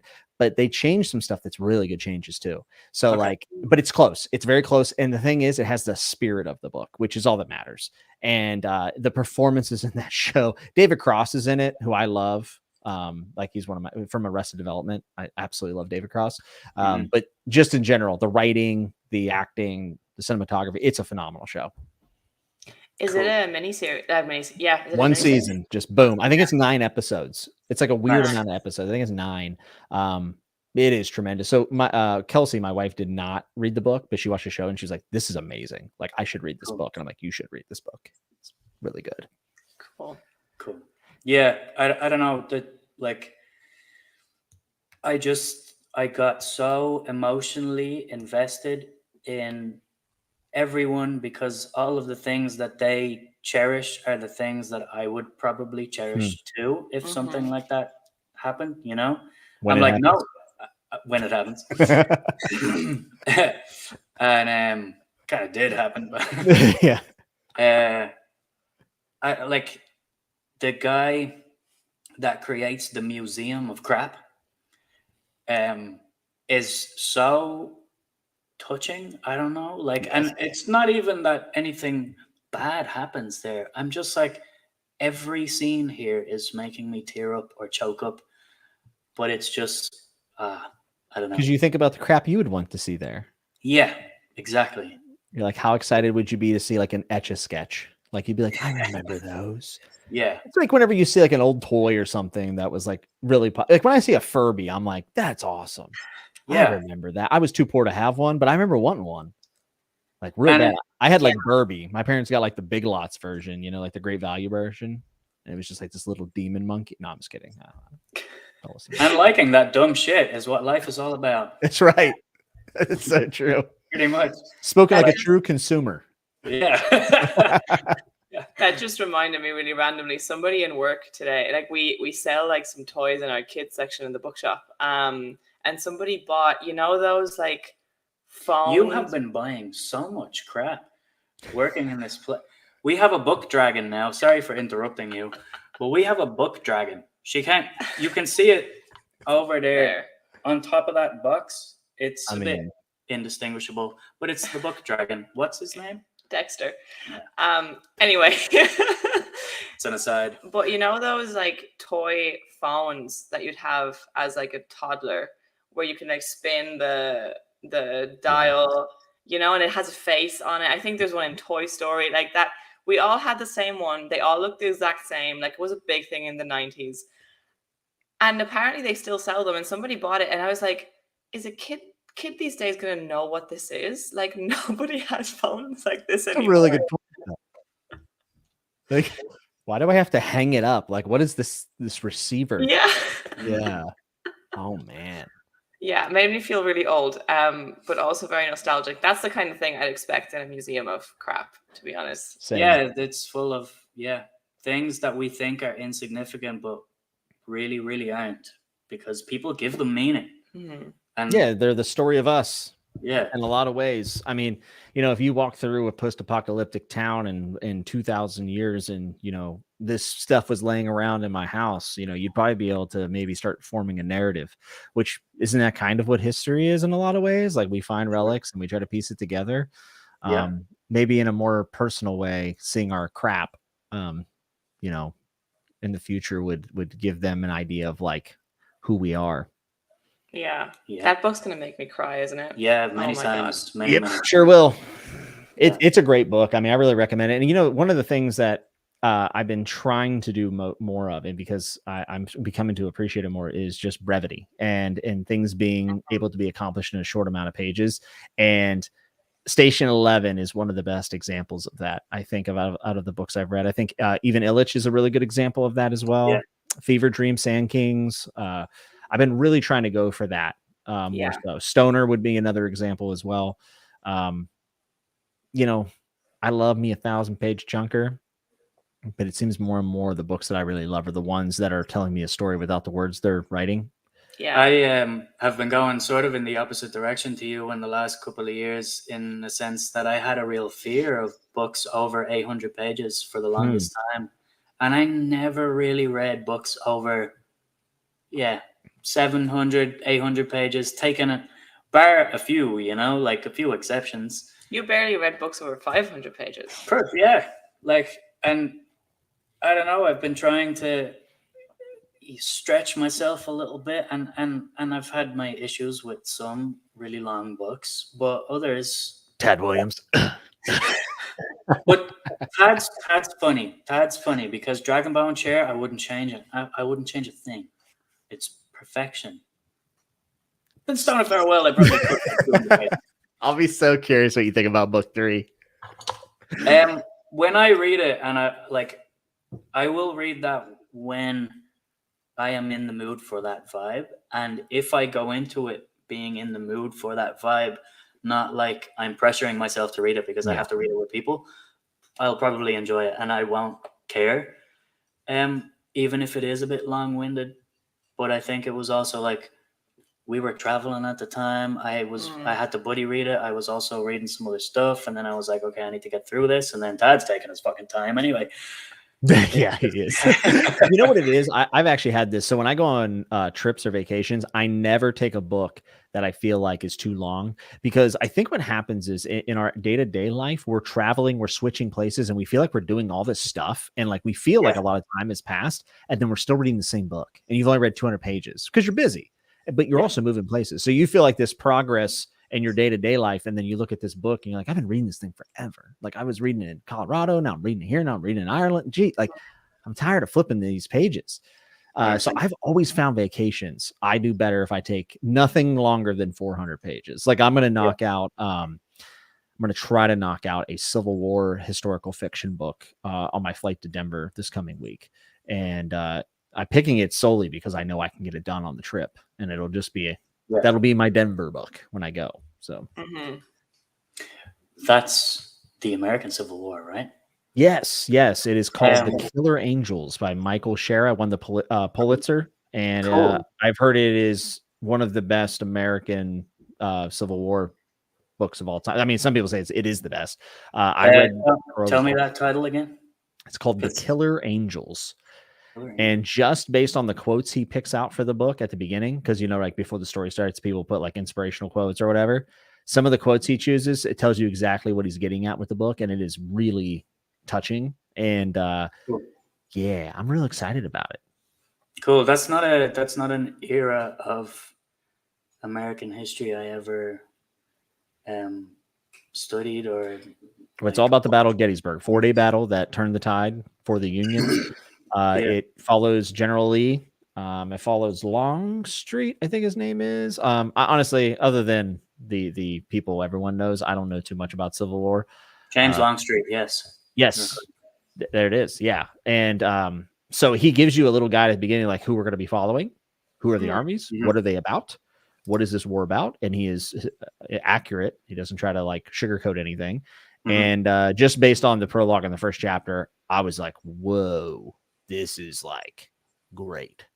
And Mhm. actually, Steve Donahue recommended it to me because I Oh, was like, Steve, you hate every book I love, so why don't you recommend me a book? And he said, a blanket one, no matter who you are, The Killer Angels should work. And I said, okay. cool.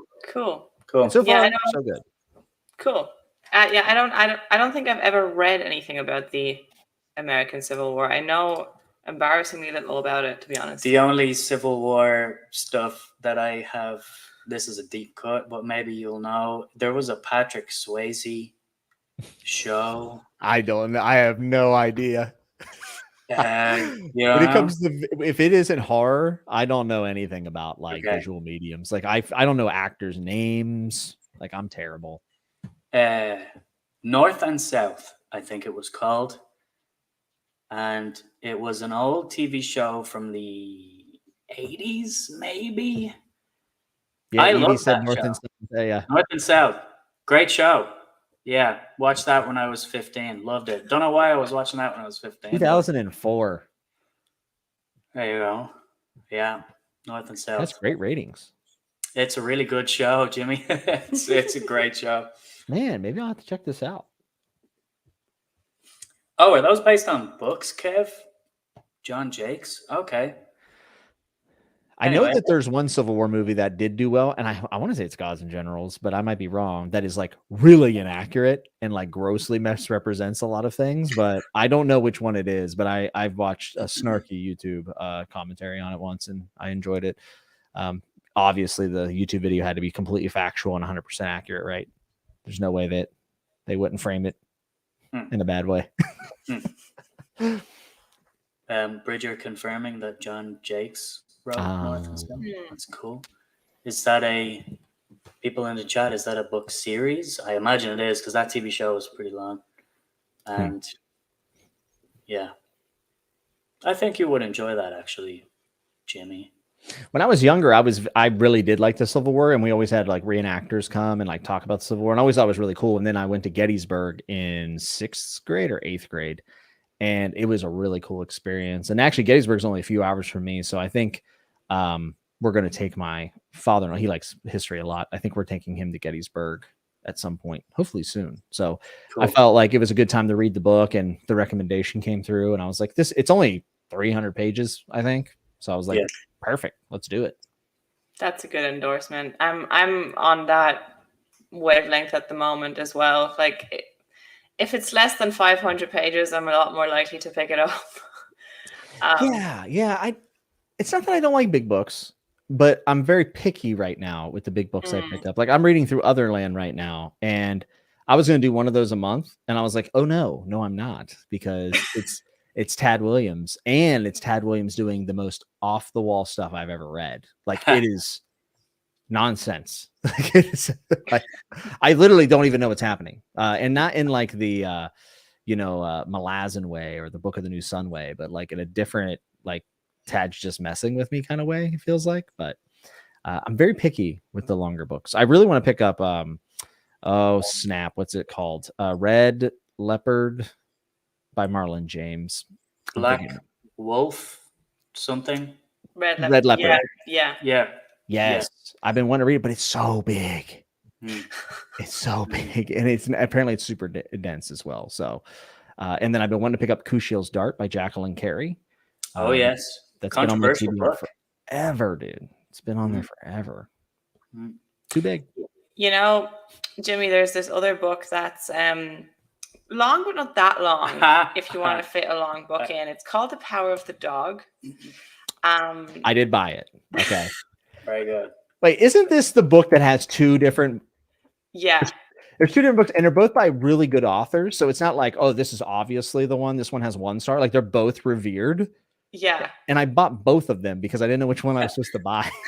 It's confusing. I think you were supposed to buy both, so that's fine. Thomas Savage, right? That's the one you wanted me to read. So I'm the Don Winslow person. I think everybody else was reading the Savage one. Everybody else on the Discord was reading the one by Thomas Savage, which is the one that they made the movie of. Yeah. With Benedict Cumberbottom. I read the first page of it and I thought it was tremendous. And I was like, another time I'm going to read this. I have not read the first page of Don Winslow's yet. That is an intense first page. It is a very intense first page. Yeah, it's an extremely violent first. It's a very intense prologue. Yeah, it actually would fit the vibe of the books that we're talking about. Very much. To my shame, never finished it. It was during my couple of years, not too long after we met, where I was not reading. I had finished college and I stopped reading for a good while after college because I was like, as we do, I'm burnt out. I need to, I don't know, watch movies, play video games, do something else. But yeah, I picked it up. I read Savages, and it wasn't. I was like, I like some of the stuff, but I don't know if the style is necessarily working for me. But I will get back and finish Power of the Dog because that's like your favorite book. I need to read that. The fact that I've been pitching that to everybody and you haven't read it, is kind of shameful. Yeah. It's not. Yeah. It's 560 pages. It's not that long. It's not that long. It's pretty long. Sand Kings was 40 pages. They're clearly the same type of book, right? Yeah. I will read within the next calendar year. I will read this book. I pledge. I will read it. Well, then I'm gonna That's very exciting. I'm gonna have to stop hissing at each other. My God, our foster cat hates our cat. Hates him. Yeah, they'll grow to hate each other a little less, maybe over time. Maybe. Possibly. Maybe. Anyway, if you read Don Winslow's The Power of the Dog, I'll take the opportunity to reread it and we can talk about it. We can discuss if you like it. That sounds well. Even if I hate it, yeah. I had to sit here and just listen to you blast George R. R. Martin for being a hack this whole time. No, I think. Or you read Power of the Dog by Thomas Savage, then you do this weird book review. And you have people figure out which book you're fucking talking about. That'd be the most confusing video on Schedule YouTube. it, do the thumbnail, and then get in and be like, wait, you read the wrong one? And then it's 5 minutes. And it's just like being passively annoyed. Like, well, no, it's fine, I guess. Like, it's whatever, I guess. It's fine. It's fine. Do you have the nuttbag with you? Oh, where is the nuttbag? It's up there somewhere. It's in the kitchen. You eat them all? No, it's still there. I thought it was absolutely hilarious. And the care to details that you did in both videos honestly touched me. It made me so happy. And it made Kelsey very happy watching it as well. She's like, you do that all the time, right? You do a lot of you do it. Jimmy? Yeah, you got me. You got me good. And you even got my hand thing I do because I don't know. I think there's something wrong with my brain. Yeah, you had me. I was a little self-conscious after watching it. I was a little bit self-conscious. The next time I did a shadow nuts, I was like, and then you went out and you bought that camera, and I can see your 5 o'clock shadow from here. Oh, you can, can't you? No, I can't. No. I did finally shave and get a haircut. I couldn't because I had staph infection all over my head, so I couldn't like if you shave, it opens up your pores, and then more staph can get around. So I had a nasty looking scruff thing going on, but I was able to shave this week finally. So cool. So you're good? You're better? Yeah. Today was the last day of antibiotics. It looks like it's gone. Let's hope it doesn't come back because last time I thought it was gone and it came back, but we'll see, I guess. Good to know. Good to know. Evie says you should print and glue a picture of Jimmy's face to make the nutbag official. Yeah. Put my face on a nutbag. The original idea for it was to buy like walnuts and have a walnut and just like, get a snippet of you saying nut on from your video. But then the day came to record and we were going to use one singular walnut, but we forgot to buy like the walnuts, like the full ones. But we had the bag, so we're like, why do we not make it a nut bag? It's perfect. And in fact, I like it better than the nut button. I actually think it's much. I mean, that's another thing. Like, I always have a bag of nuts in the house. I forget to get this thing all the time, or I don't have batteries for it. Just shake the nut bag, man. It's better. I create these things for my channel, and then I just forget to do them. Like, I created a whole review scale where it's like a scaling on positive to negative thing. And I was like, I put all this thought in. I was like, oh, this would be really cool. It's like Steam reviews. And I just forget to do it every time. And I forget to use the nut button. Like, I'm the worst. I'm a terrible YouTuber. Oh, listen, there are so many things about being a YouTuber that I'm like, oh, I should probably do that. And like, I had developed this system of rating based on types of steaks and cuts of meat that I'm like, oh, this is going to be so genius. Haven't used it once. I just always forget. And then I think, okay, well, I should probably say like the star ratings, because I know people on YouTube really like that sort of thing. And I could take it or leave it. I don't think I've said in any single review that I've done, I have given this book 4 stars, or like done a little nice graphic of like with the ding, with the, oh, here's that's 5 on to Alan. Alan does that. I love hearing ding. It's so satisfying. Yeah. But I don't. I think I'm too lazy when I sit down to edit. I'm like, I'm just gonna talk, and that's me. I've given up. Like, I'm just gonna talk, and then people either listen or they won't, and that's it. Yeah, like I'm cool. I'm cool with where I am. I'm comfortable where I am and happy with it. So those are important things to figure out, though. Like, what do you want it to be? What do you want to do? How much time are you willing to dedicate to something like this? Because the people who see like big success and these big waves of, I mean, a lot of them are working very hard, and there's a lot of thought, and it's very intentional, and that's awesome. I don't know if I have that in me. I just I like talking to people. It's kind of my thing. Yeah, and the thing is, like, I don't know if I want to do that. Like, it's not necessarily the type of channel I want. I think, it's also, I think for me, it would be different if it was a full-time thing and we had all the time in the world to edit and come up with like creative things and stuff. But with the limited time and energy that we have, I don't want to burn out and like deciding, we're going to do all of these things and like we're going to spend 5 hours editing and do these graphics and whatever. And then every time we film a video, it becomes a chore because afterwards you have to do all the other stuff. It's funny, the little things you get used to, like when I can edit this later, you get so much better at just speaking clearly, and then pausing. I'm like, oh my god, I can just stop talking for 10 seconds and it's fine. Yes. And I feel like if you're doing this for fun, like, and you just want to put your thoughts out there and get on, I just think it's so important to keep the overhead to a complete minimum. Like, it is one of the things I love about my manga channel is I have zero like commitments to anything on it. Like, I don't have to update any patron slide or anything, and I do those things because I want to. But on that channel, it's literally like vlog, edit, throw it on, who cares, see what happens. Like, there's no commitment to it. Whereas like I take a lot of pride in certain aspects of my book channel, which is hilarious because the manga channel performs infinitely better than the book channel, and I'm just like, there's no justice in the world. I think keeping it as simple as possible. That's why I did this setup, because I was like, I want to be able to live stream and record from the same place. I want to be able to come in, the lights are always set up, I turn them on, I turn the camera on, we're good. Like, and then if it wasn't for that, I probably would have stopped doing this a long time ago, honestly. I spent about 10 seconds considering learning how to edit my mouth onto that picture of Bobby B for that 5-second bit in both videos. And I was like, I don't care. Then you realize you have to go in milliseconds, and it's the most annoying thing in the world. So now I just have a clip I reuse constantly, and you can tell because George Funko Pop is falling down in there, and he's never fallen down. And it's not even the same color light anymore. Like, I suck. I don't know why. I have not noticed it. Well, you will now. I'll notice it now. Yeah, that's for sure. You're always your own biggest critic. That's how it is.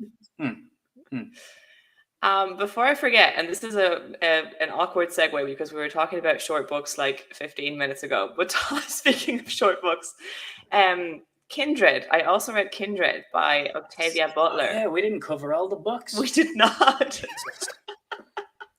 Read so much shit. Speaking of being terrible YouTubers. You guys did read a lot of stuff, by the way. God. But you went hard. Yeah. See, this was the thing as well with the long books, because I had Pretty Does Street Station and Dragonbone Chair on the pile, and I realized pretty quickly if I wanted to read more than a book in September, those couldn't be it. Because I wanted to read Baker and McCarthy and Fever Dream. Anyway, Kindred was incredible. Such a good book. You want to talk about empathy? Yeah. Whew. Past my bounds.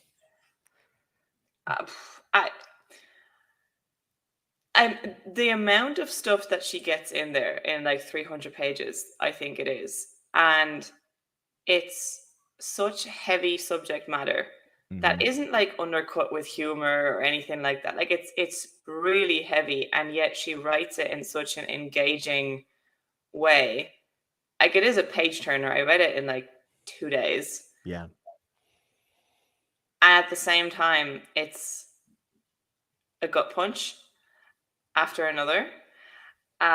She amazing. I was so impressed. And the character of Rufus, one of the most frustrating reading experiences in terms of like a singular character that I've had, I think. Yeah, and you know, the thing that Octavia Butler seems to be very talented at, and so is Ursula K. Le Guin, is like there's moral questions in the book that are not so heavy-handed to where you feel like they're beating upside the head with it. In fact, I think it's almost startling how empathetic Dana is to Rufus. I mean, it is out.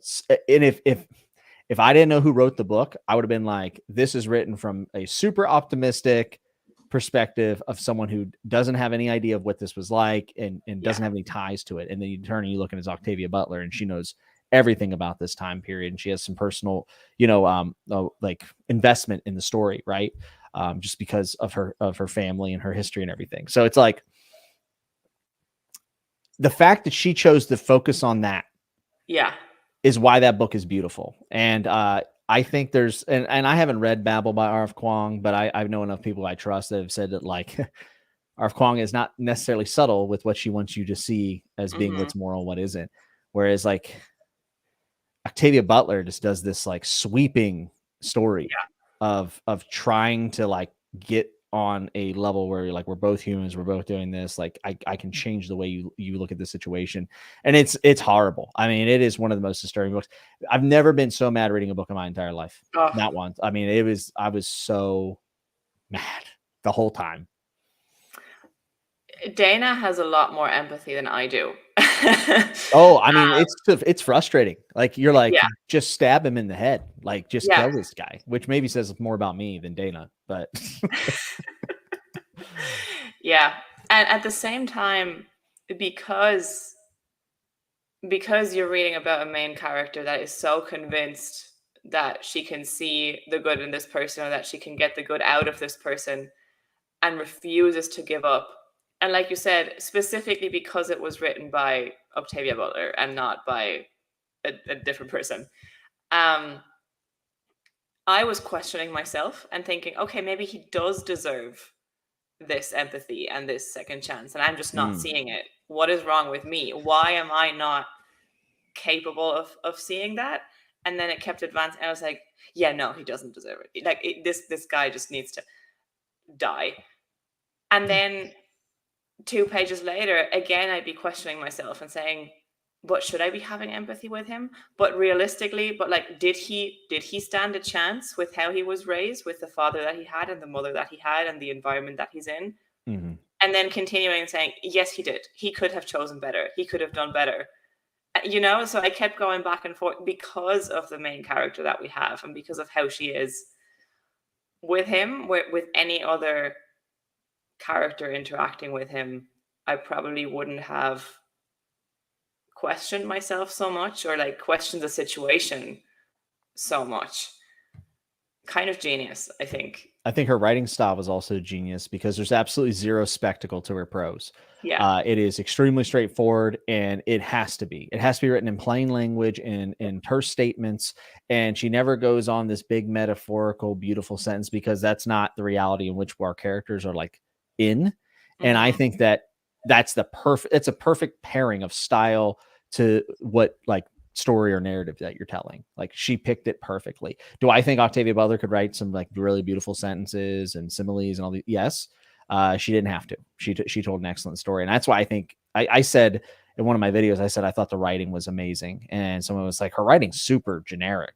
And I was like, no, that's the point. Like that's there's no other way to write that story. It would be disingenuous to write that story in a beautiful manner, in my opinion. Yeah.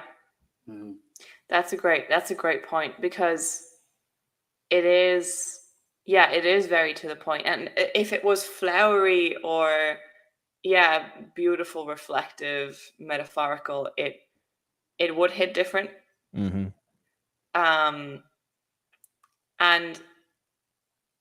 I think one of the things that was so effective about it was that it was so easy to read. Like the prose isn't distracting you from what's happening. It's a difficult situation, so why not make the easy part of it the writing, and let the writing get out of the way so that you can face this problem that has a lot of moral ambiguity that is absent in quite a bit of stuff nowadays. Which Ursula K. Le Guin writes very similar in some ways, and I wouldn't say they're similar, like perfectly similar, but she also does use plain language at times. And I've seen people be like, I always hear her writing so good, but it's not, it's nothing special. And I'm like, no, it's the whole thing paired together is what makes it so special. But Kindred, I will never read it again. It affected me greatly. It made me so mad. I've never thrown a book. I threw the book. Like I was like, really? I almost DNF'd it at one point. Not because like I'm like, oh, she's handling this wrong. I was just like, I just don't know if I can read any more of this character. Like, and here's the problem: she didn't write anything in that book. I mean, other than the sci-fi aspect of it, that didn't happen. That's disturbing. That humans can do that to other humans. And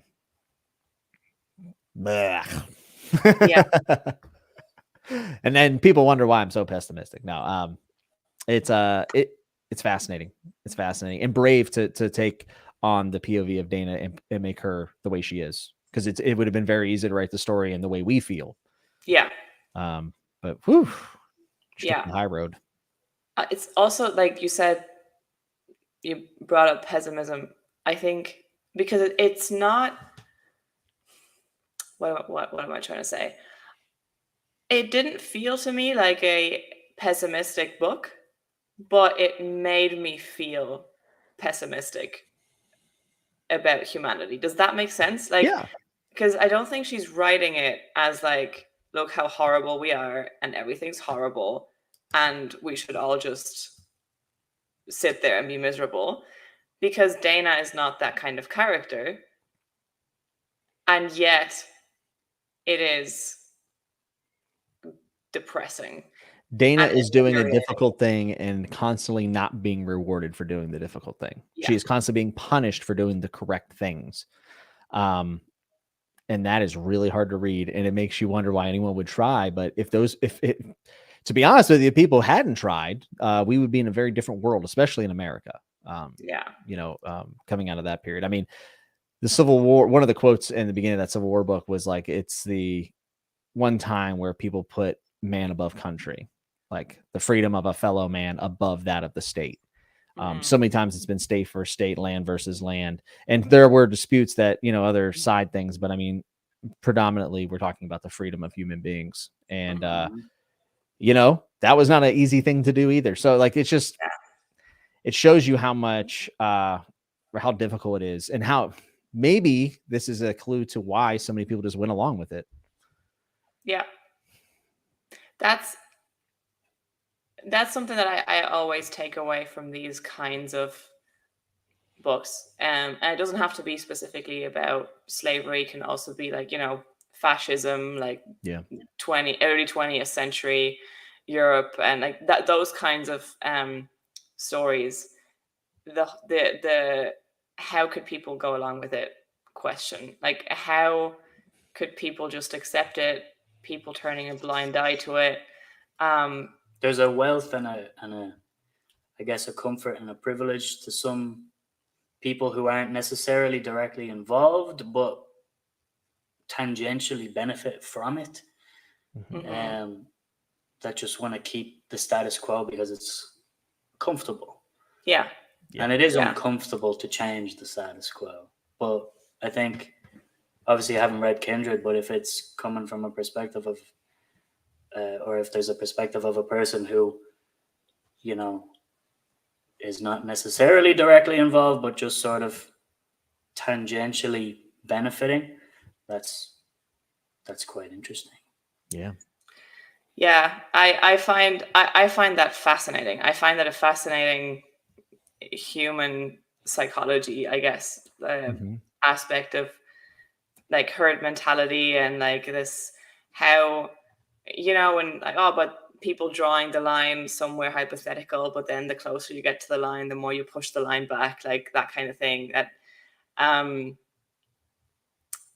yeah, I find that really interesting, and such an interesting book and such a frustrating book. So frustrating. You know, one thing I think about all the time is how many of the cell phones that I've used to do dumb shit were made by child labor. I think about that a lot. Like, we're the bad guys. Like, we're the Hunger Games people.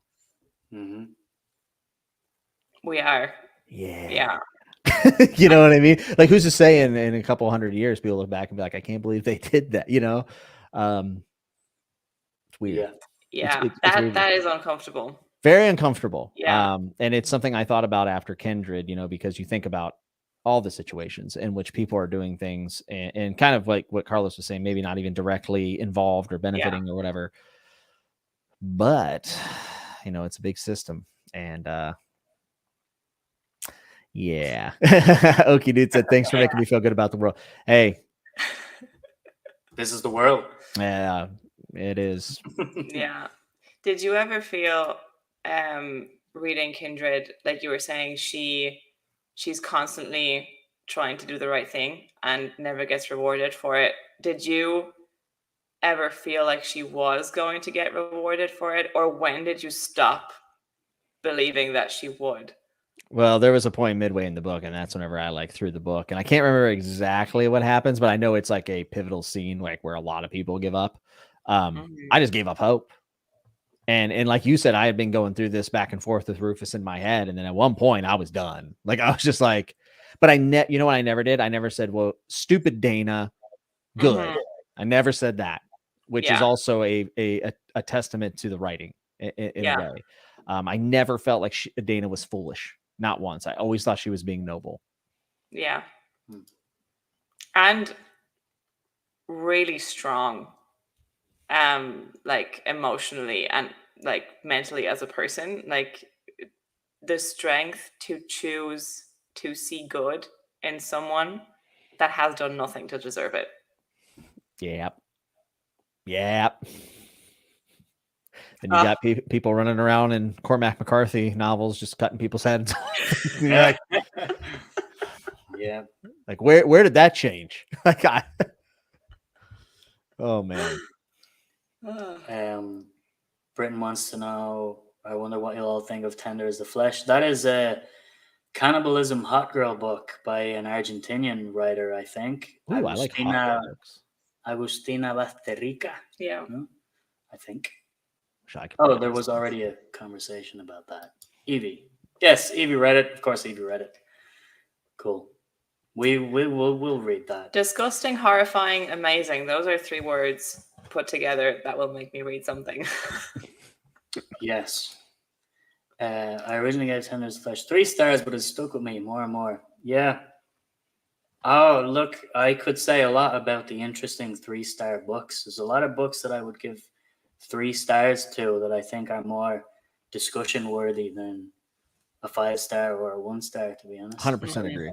100% agree. In fact, been kicking around the idea of making a video being like, you want your next favorite book? Go find a 3-star on Goodreads. Yeah.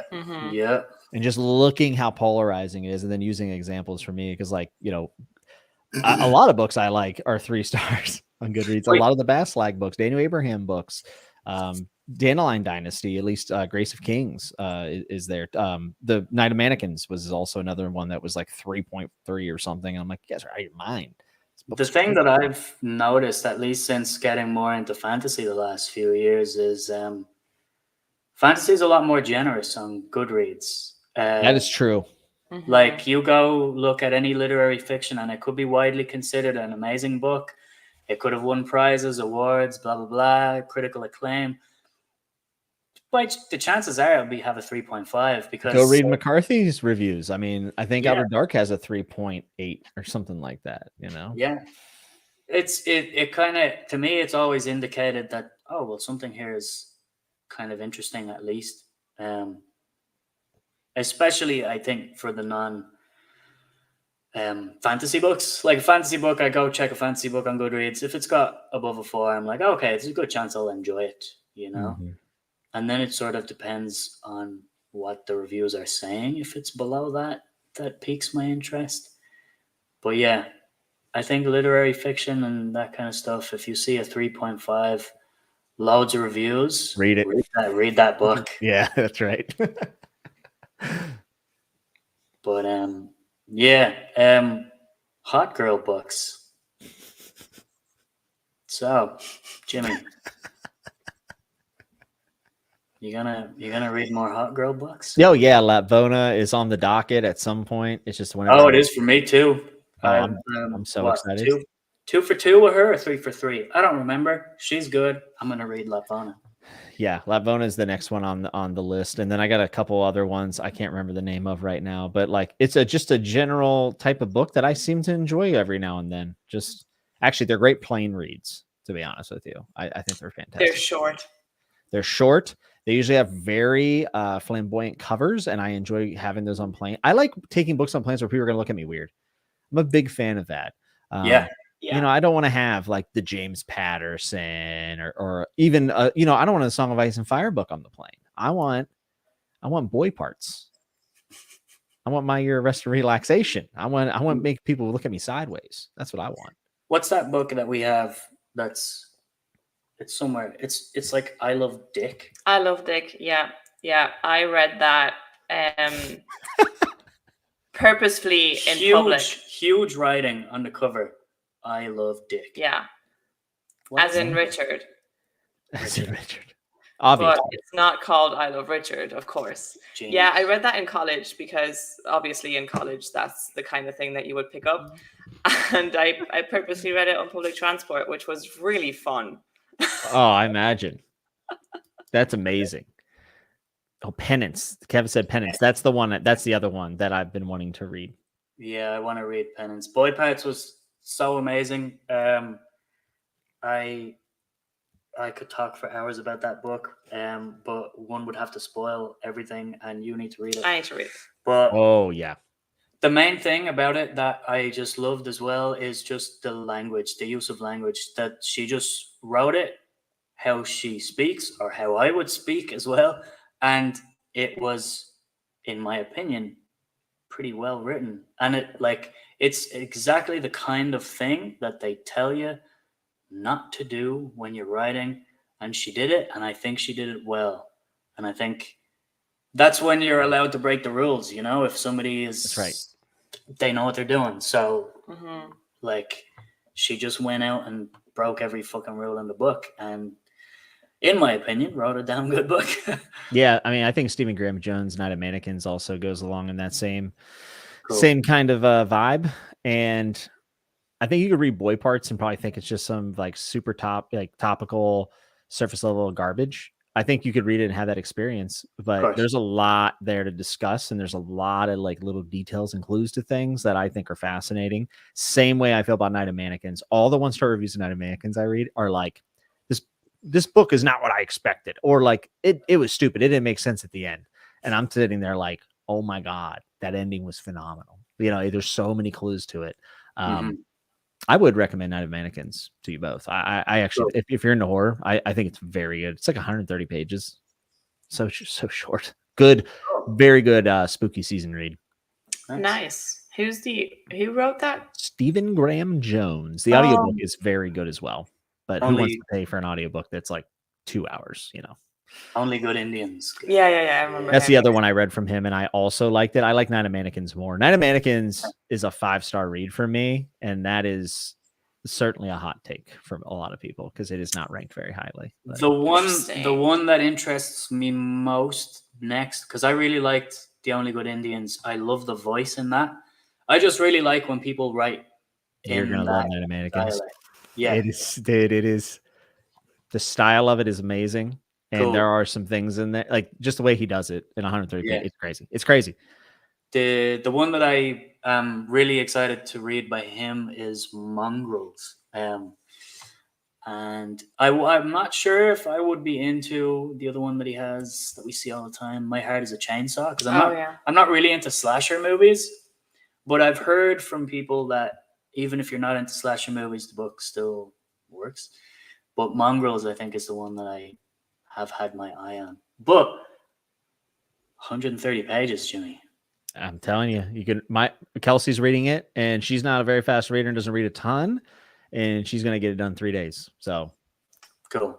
How many days we got till? So it's like 10 days to Halloween. So 13 pages a day, and you can get it done before Halloween. Cool. Let's go. Yeah. I mean, and if you don't like it, you have to come and talk to me because I can get you to like it. I'm telling you, like, it's so good. It's so good. Cool. Oh, Evie says, nice. I'm not into slasher movies either at all, but My Heart is a Chainsaw is incredible. Fantastic. Well, there you go. Fantastic. Awesome. I'll have to get you to buy that when you're at work next time. Sure. I have so many books on order. It's actually terrible because whenever it's quiet and I'm bored, I'm like, oh, I wonder if we have this in stock. Oh, we don't. Oops, I've ordered it. That's like Jimmy, every hangout. It's so true. It's a problem, honestly. No, it's not. You could be spending that money on hardcore drugs. I mean, that's what I tell myself every night. Here, you haven't talked about all of the books that you've read. Oh fuck! What am I missing?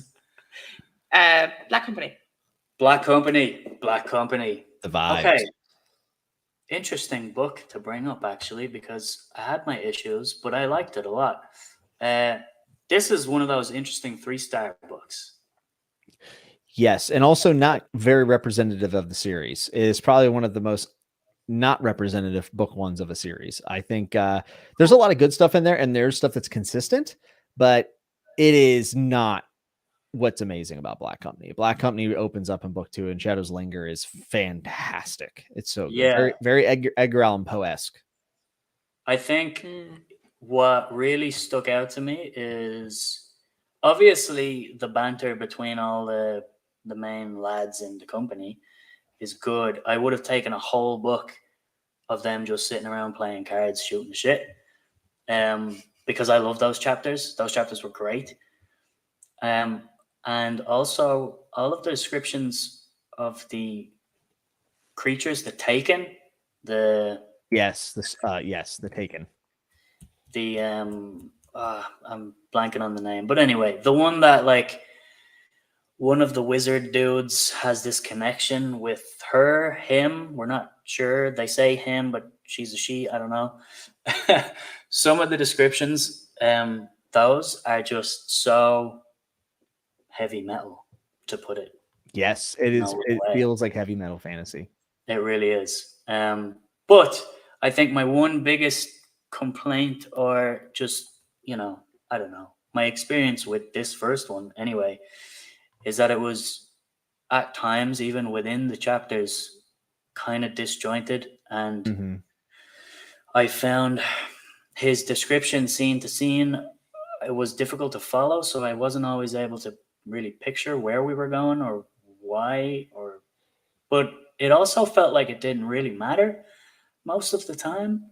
It's very much setting up the world in a lot of ways. A lot of that goes away. Now he is very still like short sentences, but he gets better about it, I think. Fun fact, and I don't know if this is true, but this is what I've heard. I heard that he wrote book 1 when he was working on a factory line. So he literally would be like, do his thing on the assembly line, turn around, write a sentence, do this, come back and write a sentence. That's what I heard. And if that's true, that's one of the coolest stories of all time. But that is very cool. Yeah, book 1 is definitely like, it's not the best. If you read book 2 and didn't like it, then I'd be like, okay, like we're good. Like you don't have to read anymore. But book 2 does a really cool thing where you're you're going to get a perspective, and then you're going to get the annals. Yeah. And they go back and forth, and it's very neat. Also, the setting, like I can understand the setting being jarring and not settling into it. Book 2 remedies that very quickly. Cool. Yeah. Because I think I'm starting to get the hang of who the Taken are and what their position is in this world, and then we're obviously just following the grunts, which is cool. I like that. And I think one thing that I was kind of hoping for maybe was if they were actually all orcs, I would find it even more fun. But yeah, no, I'll find it. It's fine. It's fine. They're all dudes. It's okay. But man, it would have been 3 stars. Should have been orcs. 3 stars should have been orcs. Yeah. I think that was like the first time in fantasy where we got the boots on the ground and not like, you know, the Grand Wizard or the king or whoever it is, the heir. It was his boots on the ground. Erickson says that it changed fantasy. Like he thinks Glenn Cook is instrumental in the way fantasy went. That's the biggest like appreciation I have for it now as well, because I came into one of the main reasons we have the channel is I made this list of here's what people say are the most influential fantasy books. I want to get a bit of an understanding. And I'm not expecting to like all of these books or even enjoy all of these books, but at least understand the context of these books, you know? Yeah. And I think that's probably one of the most important ones on the list that I wanted to try, or at least Glenn Cook as an author, not just that first book. But yeah, I'll absolutely continue. I didn't dislike it at all. It was just, I have some serious problems here, but it's not like knocking it into dislike territory. It's just like, a mixed experience. Yeah. And honestly, I can understand that. I really do think book 2 is the bigger test.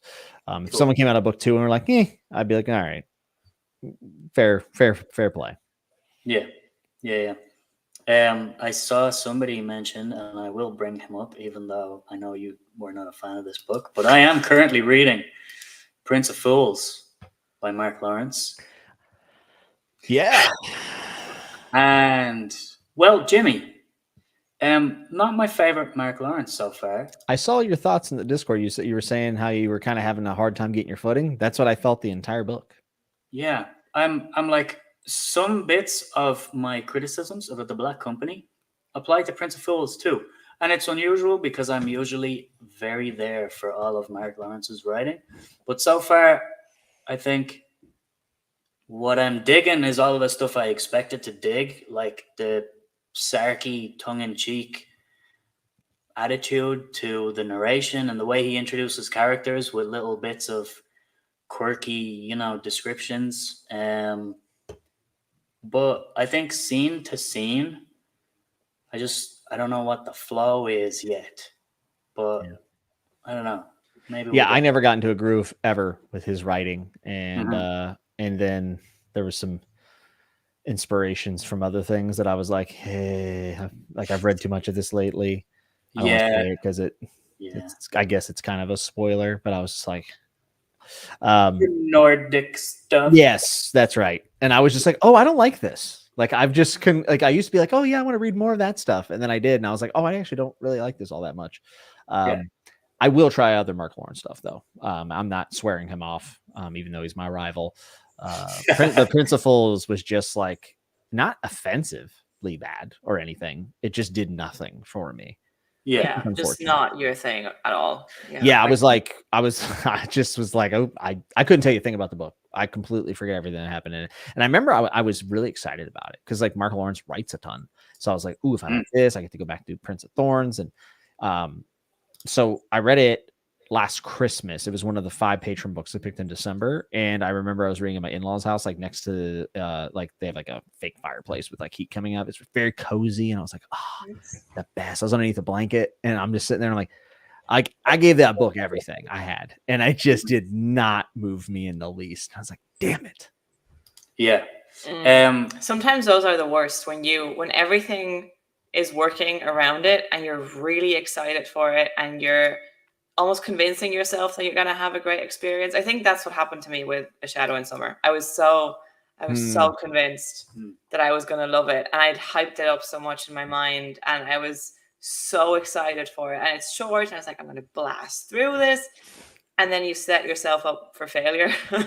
And then if it doesn't work, it feels even worse because you put so much into it. Yeah. Our editions as well are a bit misleading because that's definitely a 400-page book in 200 pages. That's right. Yes. Yeah. The text is very tiny. And here is the thing. Like, I love Long Price Quartet. I think it's fantastic. I even have a higher respect for it now that I'm further away from it, but it's not popular, and a lot of people don't like it. So it's not like a hot take not to like it. It's actually, it just has had a wave of like counter positivity, kind of how we see big 5-star hype for a new book, and then you get the 1 stars coming in, and then it settles somewhere, towards one side or the other at the end of the day. I think it's not an uncommon experience to read Long Price Quartet and not have a great time with it. I've been thinking about starting his new series, Age of Ash, but the funny thing is I kind of like have just like not gotten to it yet because 1, it's not finished, but 2, so many people are like, oh, it's so boring in this. And I remember literally today, I was looking at, I go, everyone says the other books are boring that he wrote, and I love them. So why the fuck do I care? Like, I should just read this. Like, I clearly want to read it. I don't agree with the masses on it. So like, what am I doing? It was like, I just had this moment where I was like, because I'm just afraid that it would suck. Yeah. It's probably the one that appeals to me most because I love books where the location is a character itself. So that's right up your alley then. Yeah. Yeah. I like the sound of that, to be honest. But I think for that kind of thing, I might pick up like City of Last Chances because I was reading that and then I put it aside at the time to read Stone of Farewell. And probably I'll probably read Perdido Street Station before reading that. That's definitely one of those for sure. Yeah. That appeals to me for sure. Very good. Yeah, that really appeals to me. I will read Dagger and the Coin. I can see you liking it. Because like I like fantasy that people call boring. Same. My brand. Yeah, I actually get bored by too much action. Like relentless action, like the one I always bring up is Valor, Faithful and the Fallen. I love Faithful and the Fallen. I did. But Valor was the weakest one for me because I just felt like it was a load of running and like constantly being chased and like, oh, one of them dies, the one that we care the least about. Okay, fine, whatever. And and I got bored because it was like relentless pace, and I was just like, can they just sit around the campfire and talk to each other for a couple of chapters, please? Yeah. That's a good point, actually. John Gwynn's a bit guilty of killing off the least interesting character. Yeah, and then I don't care. Yeah, and just to rack up the body count a little bit, and then people can be like, oh, he just kills so many people. I'm like, yeah, but like Corbin's still there, like all the people are still there. Anyway. Yeah, but I love those books. Oh, I loved reading them. I read them over Christmas, and it was cozy. But like, just too much action bores me.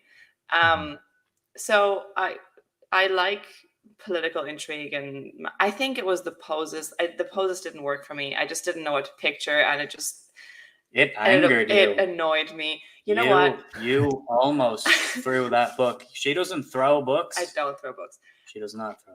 I think I should admit to the 18 people here and to you, Jimmy, that I technically DNF'd it. I mean, that's fine. I had like 20 pages left. Yeah. And I was like, you know what? I actually don't care.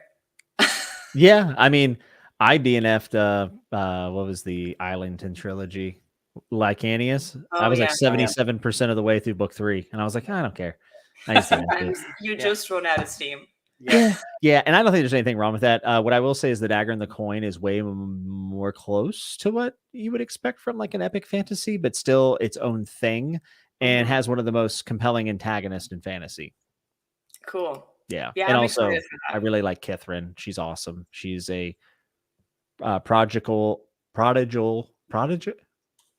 she's a prodigy in banking. I can't say that word today. She's a prodigy in banking, but also like kind of an alcoholic, maybe not full blown. Like it's really interesting. I think you would like that book. Now you do have to get through book 1. You know, it's a build, That's but fine. it's worth it. The character work is just incredible. I'm excited for that. I think I bought the first 3, so nice. I'm committed. I probably next year, because I started a lot of series this year. I started this year saying to myself, I'm gonna finish some series.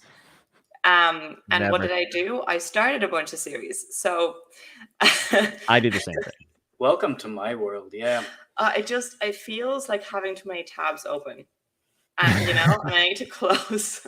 Nah, it's just like, I don't know. It's, to me, I like reading new authors, and it's very rare for me to find, oh, well, I just want to read this story only for the next 3 months. Does that make sense? Yeah. Like, I don't know.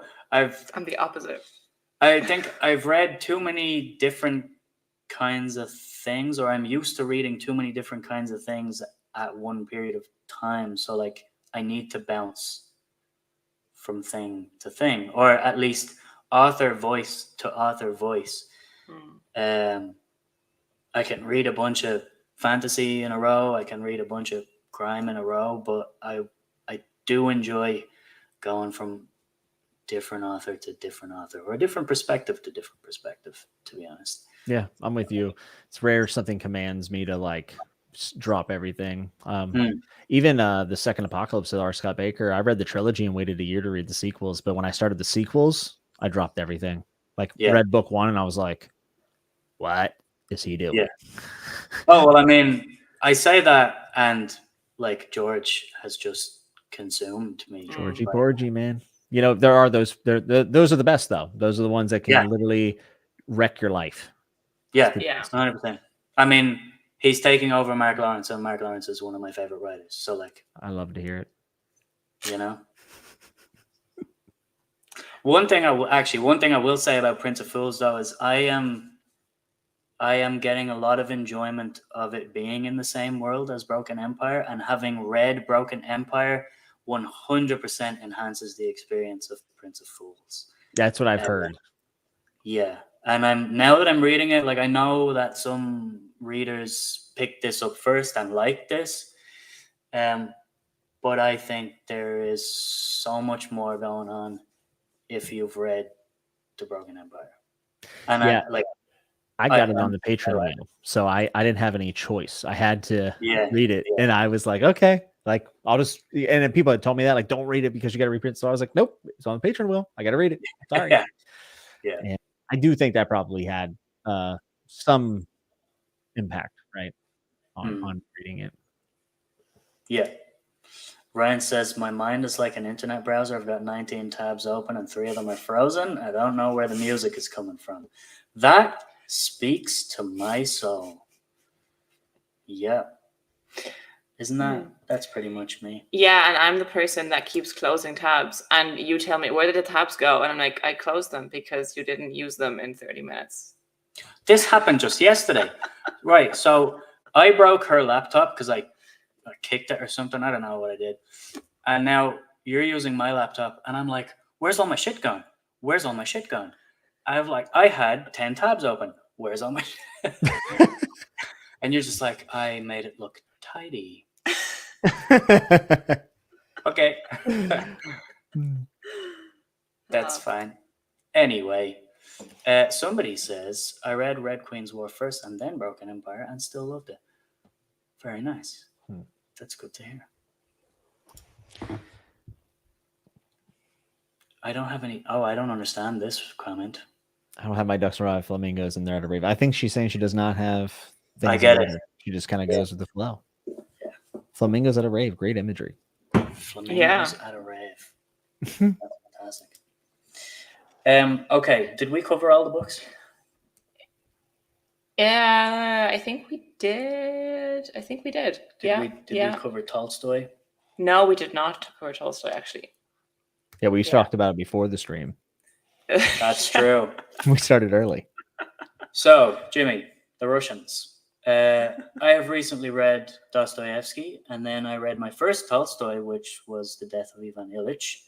And I think we were discussing before the stream the differences between both. Do you want to lay out your opinions on the writing styles of both of these gentlemen?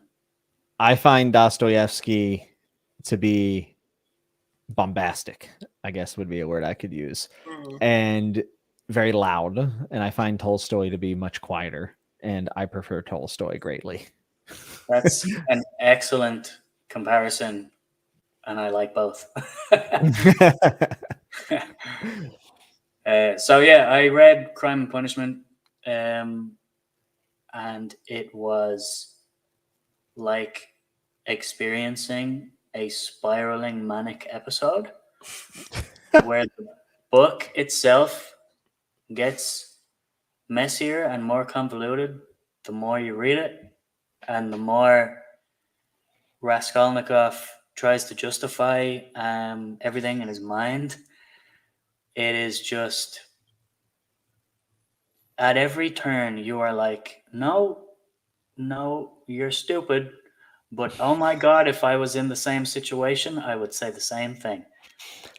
And it's kind of genius in that way to me. But I understand it's very full on.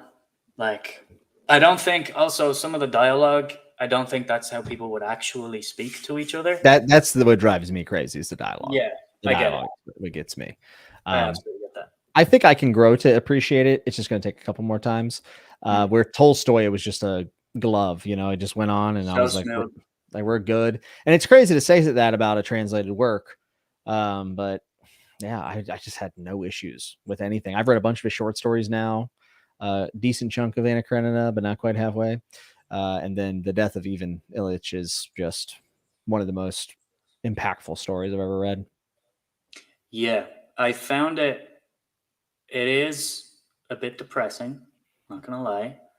Yeah. But again, I didn't find it to be entirely pessimistic, actually.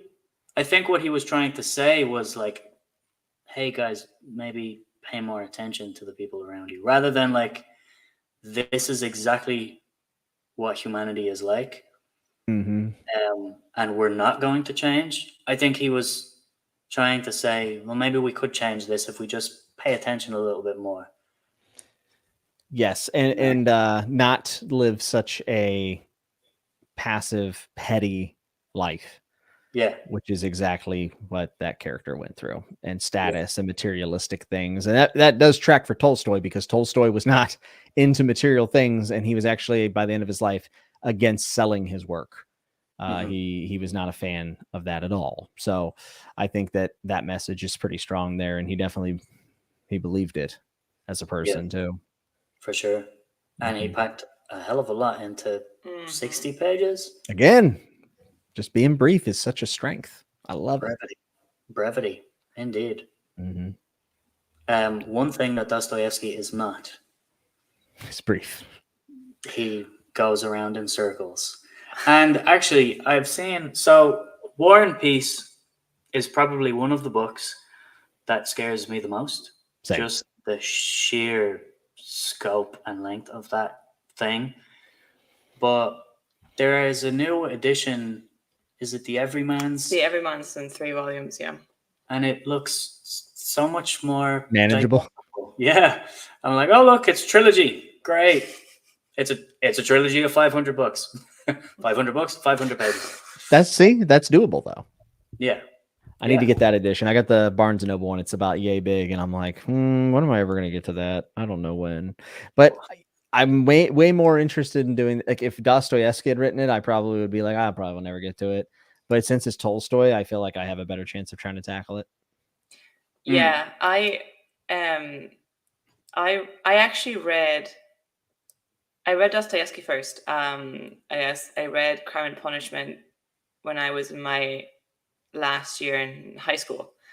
And I wonder sometimes would I feel differently about it if I read it at a different time, because I think I could identify with the mental mess that Raskolnikov is. Mm-hmm. I didn't murder anybody. Just, That we know of. get that out of the way. But, like I think the messiness of being a teenager and having to make big life decisions for the first time, even if it's a completely different state of mind, kind of resonated with me of like this, I am spiraling. I don't know how to talk to people. And the sheer panic. And the sheer like panic, of that, which I think spoke to my soul in a way that it wouldn't now. So I'm very, very fond of that book because it just blew my mind. And then I read Tolstoy in college, and the first thing I read was The Death of Ivan Ilyich. And I honestly at that time, War and Peace was not something that I was considering reading for the sheer length of it, and I probably equated it to Dostoevsky. And even though I love Crime and Punishment, War and Peace length Crime and Punishment, no thank you. No. And then I read Ivan Ilyich and I was like, oh, this is so easy to read. This is so pleasant. You read War and Peace during lockdown, right? I did, yeah. I read it in the summer of 2020. And it was in 2 volumes, which definitely helped psychologically. I didn't take a break between them, but still it was this feeling of I finished something and I'm starting another one. I would definitely recommend that rather than having one huge tome. I loved it. I mean, there are some parts where he goes really deep into the Napoleonic Wars to a degree where I was like, okay, you're giving me a history lesson and you're preaching. But the characters are incredible. And I do think it justifies its length because you get so much of these people's lives. I loved it. I mean, you'll like it, Jimmy, for sure. I have high hopes for it, honestly. Yeah. I don't know why, but for me, it feels like it's going to be one of those things, but I need to pick it at the right time. Yeah. Same. And I am much more willing to pick it up now, having read Ivan Ilyich. Yeah. And knowing that it probably wouldn't be a 1,500-page Crime and Punishment. Yeah. I'm gonna have to get that 3-volume thing because psychologically, I don't know what it is. I see it all in one big tome, mental block instantly. No, I get it. I'm the same way. That's affects me with a lot of bigger books, even fantasy books. At times, it can be really tough. That's why Kindle sometimes works too. Yeah. But one actually, the Ivan Ilyich sort of reminded me of Steinbeck, to be honest. Just that experience of very mundane. This is sort of washing over me. It feels sort of like it's just a cozy tale about life, and sort of the important things in life and what really matters. But it's just so smooth. Yeah. Whenever it just you're able to just sit there and I hate to use the word consume, but just like kind of waft in it. That sounds pretty nice. But yeah, that is an experience with many of the things that I think I hold near and dear to my heart when it comes to books. Yeah, I like the experience of really sinking into it. Yeah. And getting lost in it. But yeah, that was it's effortless. Tolstoy is effortless. Dostoevsky is certainly not. Yeah, makes you work for it a little bit. Yeah. I hate to do this, but I have to run. That's absolutely fine. I was literally just going to say it is almost 1 a.m. Yeah. Is it? Oh yeah, I literally always forget that you're ahead. Yeah. I'm so used to talking to Australians, thinking it's the morning everywhere. I was literally just going to say, I think we actually talked about all of the books. We did? Yeah. I actually didn't think we were going to make it. Fantastic. And it's almost 1 a.m. Great. we can say goodbye now. I appreciate you all doing the month. Again, it was very appreciated from me. It makes me feel, acknowledged and loved, which means a lot to me. And Well, the you are. effort you put into it was very impressive and humbling. So thank you both very much. And thank you for, having a channel. Yeah. But for coming on and chatting about all the books. This was really cool. Hey, Sure. anytime. For We sure. can do it anytime you want. Yeah. I see your face on my TV screen more than most other people. That's true. So that is an odd thing to think about, to be honest. Jimmy, I sit down and look at your face. No, seriously though. Yeah. Cheers for like coming on and spending 2 hours and 40 minutes. Jesus. Basically chatting with nuts, right? Like that's what we just did. Yeah, pretty much. It's great. Yeah, no, thanks for taking the time out of your day, out of your Friday. And yeah, it was fun to do the month of Jimmy and really push ourselves to read all that shit. It was a vibe. I think we can call that a vibe. Yeah. Yeah. Well, I'm glad you made it through, and I'm glad no one had an existential crisis. That makes me happy. Well, they come and go. A little bit. Yeah, so everybody also in the chat, I didn't expect us to have more than like 4 people in the chat. We consistently kind of have like 25, 30 people, which is pretty cool. It's awesome. So thanks to everybody in the chat too. And I guess we will see people at some point. Somewhere. Whenever we upload again. Go subscribe to Jimmy if you're not already subscribed. It's ridiculous. Everybody here is subscribed. Bye, everybody. What button do I press now? End stream. You hit end stream. That makes sense.